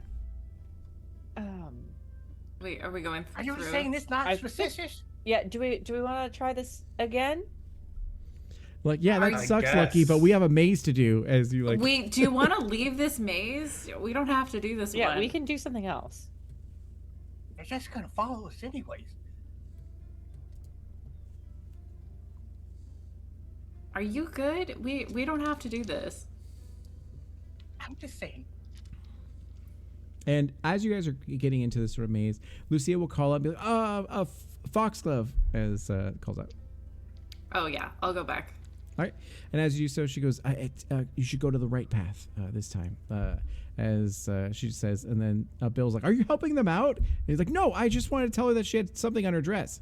And then she goes back to her group. And they're like, "Okay, but just like don't help them out because like we're trying to win here. I know it's not a super serious thing, but I have an overwhelming desire to beat Zeke." And then she's just like, "Have you considered therapy?" And there's I give Lucy a little wink and then I head back and I whisper that to the group. Okay, let's try that. Try the right hand path. Yeah. And I'm gonna hang back just a little until they're following us. You want to mislead them? I want to mislead them. I want to test this theory if they're following us. So, Did we already try this path? This was the path that we ran into somebody else who was like, "Good thing you didn't go that way." And look, I think we. Well, we went up into the. No. Yeah. I sent Basil down this path. Yeah, that was the other thing. I was like, didn't familiars say not to go this way? So like, this feels like a. Why would Lucia say to go this way? I'm following, Foxglove. I'm not letting you get out of my sight. Okay. that's I'm fair. gonna lead this group on a wild goose chase. So if they can see me, I'm gonna call ahead the other direction and be like, "Yeah, I'll be there in a second, guys." I feel like this was the dead end, right? Unless Yeah, this was there something- another path? The familiar said to do the dead. The familiar said this was a dead end, but then Lucia was like, "Go to the right," and I'm just like, "Okay." Hey, there's something up this way. Did she mean the right from where we were before? Well, the right from where we were before is where we where went. we went. Yeah. Yeah, we went right. So Well, So you do see that the rest of the group is going to the right. And then Zeke, you see that Bill is like, "Wait, but he's going over here," and they're like, "Yeah, but that's wrong, Bill." Is like, "No, if I just got to see really quick," as Bill like follows you. maybe. Did we do a turn here? so we couldn't necessarily also see where you sent your familiar. So like, we just know you sent it off to the right, and that's all we know. Oh gosh, yeah. Okay, Because of I all don't. the whole dynamic lighting thing. I think maybe I went straight ahead. Let me try turning left down here. And we can have you guys. I think straight ahead was a dead end. Okay. I think. Let me try turning left. Yeah. Yeah, left is a different way. Okay. Yeah. So I think I took the right path and then I went straight ahead and I didn't take this left-hand path. So I think I'm doing my best to keep an eye both on Foxglove and on Harrison, because Harrison's talking about somebody trying to take his feet. yeah, I feel like as we're going, we're like, what happened to you, Harrison? Okay, so now here we're at another fork. I think maybe let's. You got Basil if you want to use Basil. Oh yeah, where's Basil? Basil. Edie, Yes. do you know Callister? It seems like all of us know somebody, but on that other team. But do you And know? you definitely hear the Chihuahua familiar Chico begin to bark and be like, "Burp, burp, burp," and like sniffs the area and then kind of points with the nose, and then Lucille goes, "Good boy, Chico," as she's like following. Oh yeah, it's a dead end down there. There's like a couple. What does Basil see down here? Essentially sees two women that are making out. Oh, What? sick. Okay. Foxglove gets distracted, but then it's like, "Oh, come back, Basil. It's fine." Harrison, to answer your question, no. I don't think I know him. Huh. And sure enough, in the background, we'll say that you guys are like way ahead. You hear in the background Lucia talking to Callister. And sorry, I keep moving your stuff. Oh yeah, and then being like, "Hey, you're really quiet, Callister. Is everything okay?" And he's like, "Oh, what? Yeah, that's fine. I just thought I saw someone for like a second. It's I haven't seen them in a long time." And he goes like, "Oh, was they like a friend?" He's like, "No, like kind of like the opposite." I was like, "Oh, really?" And he goes like, "Yeah, and then Ethan goes like, "I do tell my friend," as he kind of like chat with one another about this kind of stuff as you guys turn the corner. I think this is the way out, guys. Like, are you sure though? Because like we all seem to. No, this is the exit. Basil can see the exit. Oh, Basil. My bad. And then you guys make it to the exit. So as you do so, there's fanfare as everyone cheers that you guys sort of got here. Meanwhile, within the actual maze is Bill and Zeke. As Zeke, you're leading Bill to like a like trying to go to a dead end. He's like, hey, wait, like hold on a second, as he lumbers over, and then You guys are way over there. Are you the only one following me? and he goes, yeah, I think, as he kind of looks back, and there's like, no, not a soul. Fanfare has started as like, confetti's flying for like everyone, and trumpets are blaring and all that kind of stuff. And he goes, listen, I just got to know why, like, Zimbalina has given, I assume you, just like me, so much power, so much grace, has done everything, and you were her like chosen champion, and you walked away from her, or at least reduced your worship of her and everything. But why? Like how could you spit in the face of essentially a goddess? As he kind of like looks to you, true frustration, sort of. Actually, what was your insight? It was like 10 or something, right? My passive insight. Yeah. I feel like he It's would 10. be trying to Yeah. actively roll insight for this you want to, encounter, though, right? Unless you don't care. I don't care. I Okay. think Hell it's the yeah. thing. Yeah, that's fine. And you see that he is genuinely frustrated with this. He's like getting sort of red in the face, and he goes, "I just don't understand. Like, why, like, you had everything, and you all like, let it go. But why? Like, what was?"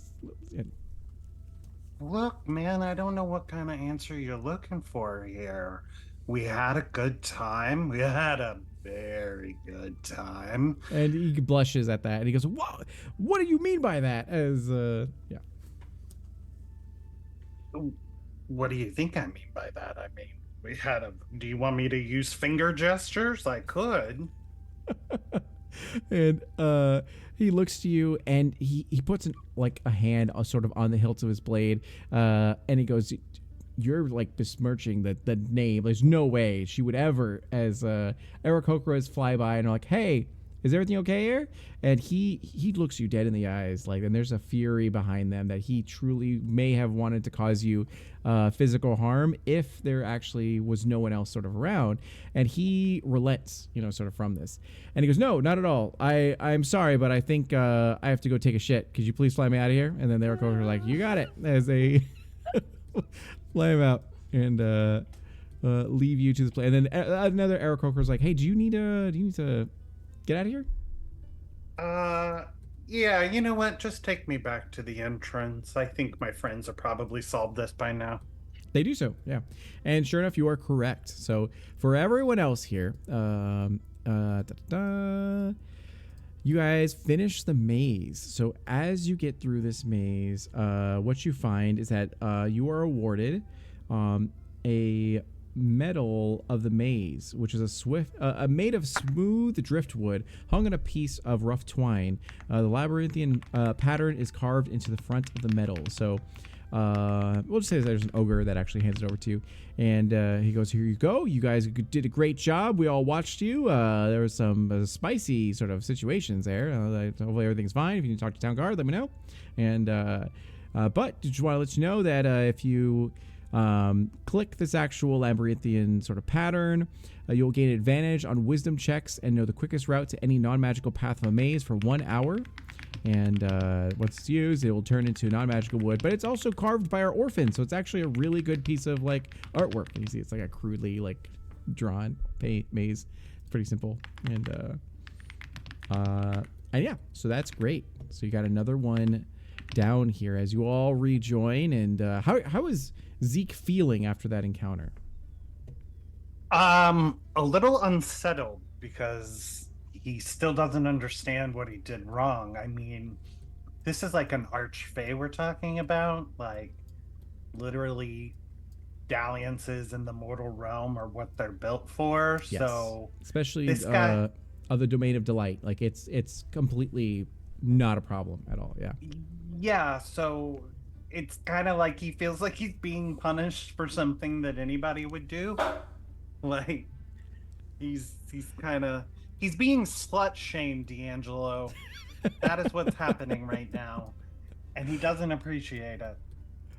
Amazing. So in this time, trailing behind you guys, but at a respectable, fair sort of distance, also is your rivals, Ethan, Callister, and Lucia, along with Chico, as they also get awarded the sort of driftwood, sort of labyrinthian sort of maze medal and everything. And Lucia is like beside herself with excitement, and she thought it was like super fun. And Callister is like really eyeing Edie now, and just kind of like, wait a second, I think that's like, as and Ethan kind of, you know, chatting with them, be like, oh, you are you all right, Callister? You seem like you have a little bit of bad blood. And he goes, it's fine. And he's like, no, let's talk about it. Let's take a little break and let's actually go ahead and get a meal. Really, I'm sure you guys are famished. There's a taco stand right over there. As we're like, yeah, let's do that. As they all kind of disperse, and then they're like, hey, Bill, and he's like, I'm fine, nothing's wrong. And they're like, okay, as they just like get him, and yeah, you see these rivals. Half the group is looking at you guys with malicious intent, and Lucia is just like, hi, at Foxglove and everything, and at this point, we're going to go ahead and end our session here, as you've done a good deal of events, and you know that the hour is drawing near. You have one last event you could do, and then it's time to actually turn in your medals to see who has the most medals, and then they will be, you know, in the finales to be able to see who is crowned this actual merit champion and everything. So, does anybody else think it's bullshit that they got a medal for finishing after us? How does that count? I think it's fine. And then you see like a third group come through. It's all orphans, and they're like, yeah, as they all get a medal. They have a huge box of medals. And then made the medals. Why are you getting them? And then perfect. Oh, you want to go bully the orphans, Lucky? Just adding on to your like. No, I don't. You better not have anything. Look for you right now. You better not have anything above like neutral as your alignment. Like even if it's a neutral or below for you. So. All right, cool. So now what we're going to do is we're going to go ahead and tell us where you're going to be found and what you're up to next as we go ahead and end this sort of session. So we're going to go opposite order, starting with Adam. Where can be found, and what are you up to next?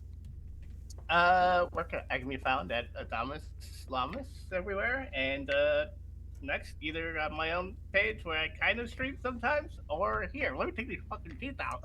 Oh yeah, the commitment to it. I know, it was the good. whole time. Listen, or for the next here in 2 weeks. Yeah, you're gonna do this for the next 6 months, right? It's like the yeah. My teeth will just move around. It'll be great. Oh my god. Amazing. All right, cool. And then going over to the Low Zelda. I'm the Lozelda. Jen. It's the underscore Lozelda on all corners of the internet except for Blue Sky, where it's just Lozelda because they don't like underscores there. I stream sometimes. We're finally done with Persona, so I will go back to streaming other things after way How too long many did that take hours. you? The save file says it was 220 something Oh hours. my god. Yeah, I Good got like God. And I got that's like 50 after hours all. of that game, and I'm like, this is That's- gonna be a long time. It's gonna take Yeah, forever. and that's after doing like 100 something hours of Persona 4. So we've been playing Persona for like 3.5 years over there. That's Jeez. crazy. It was too much.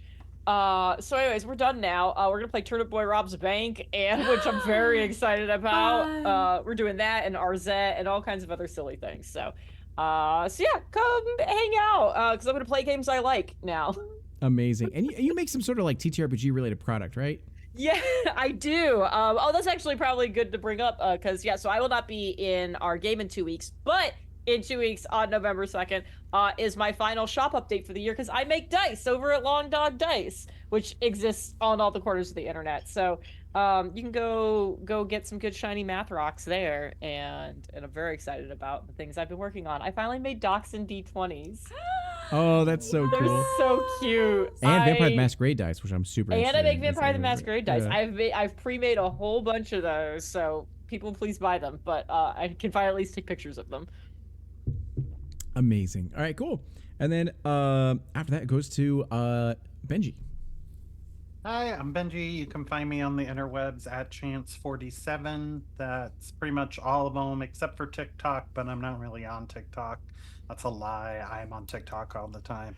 I just don't make TikToks.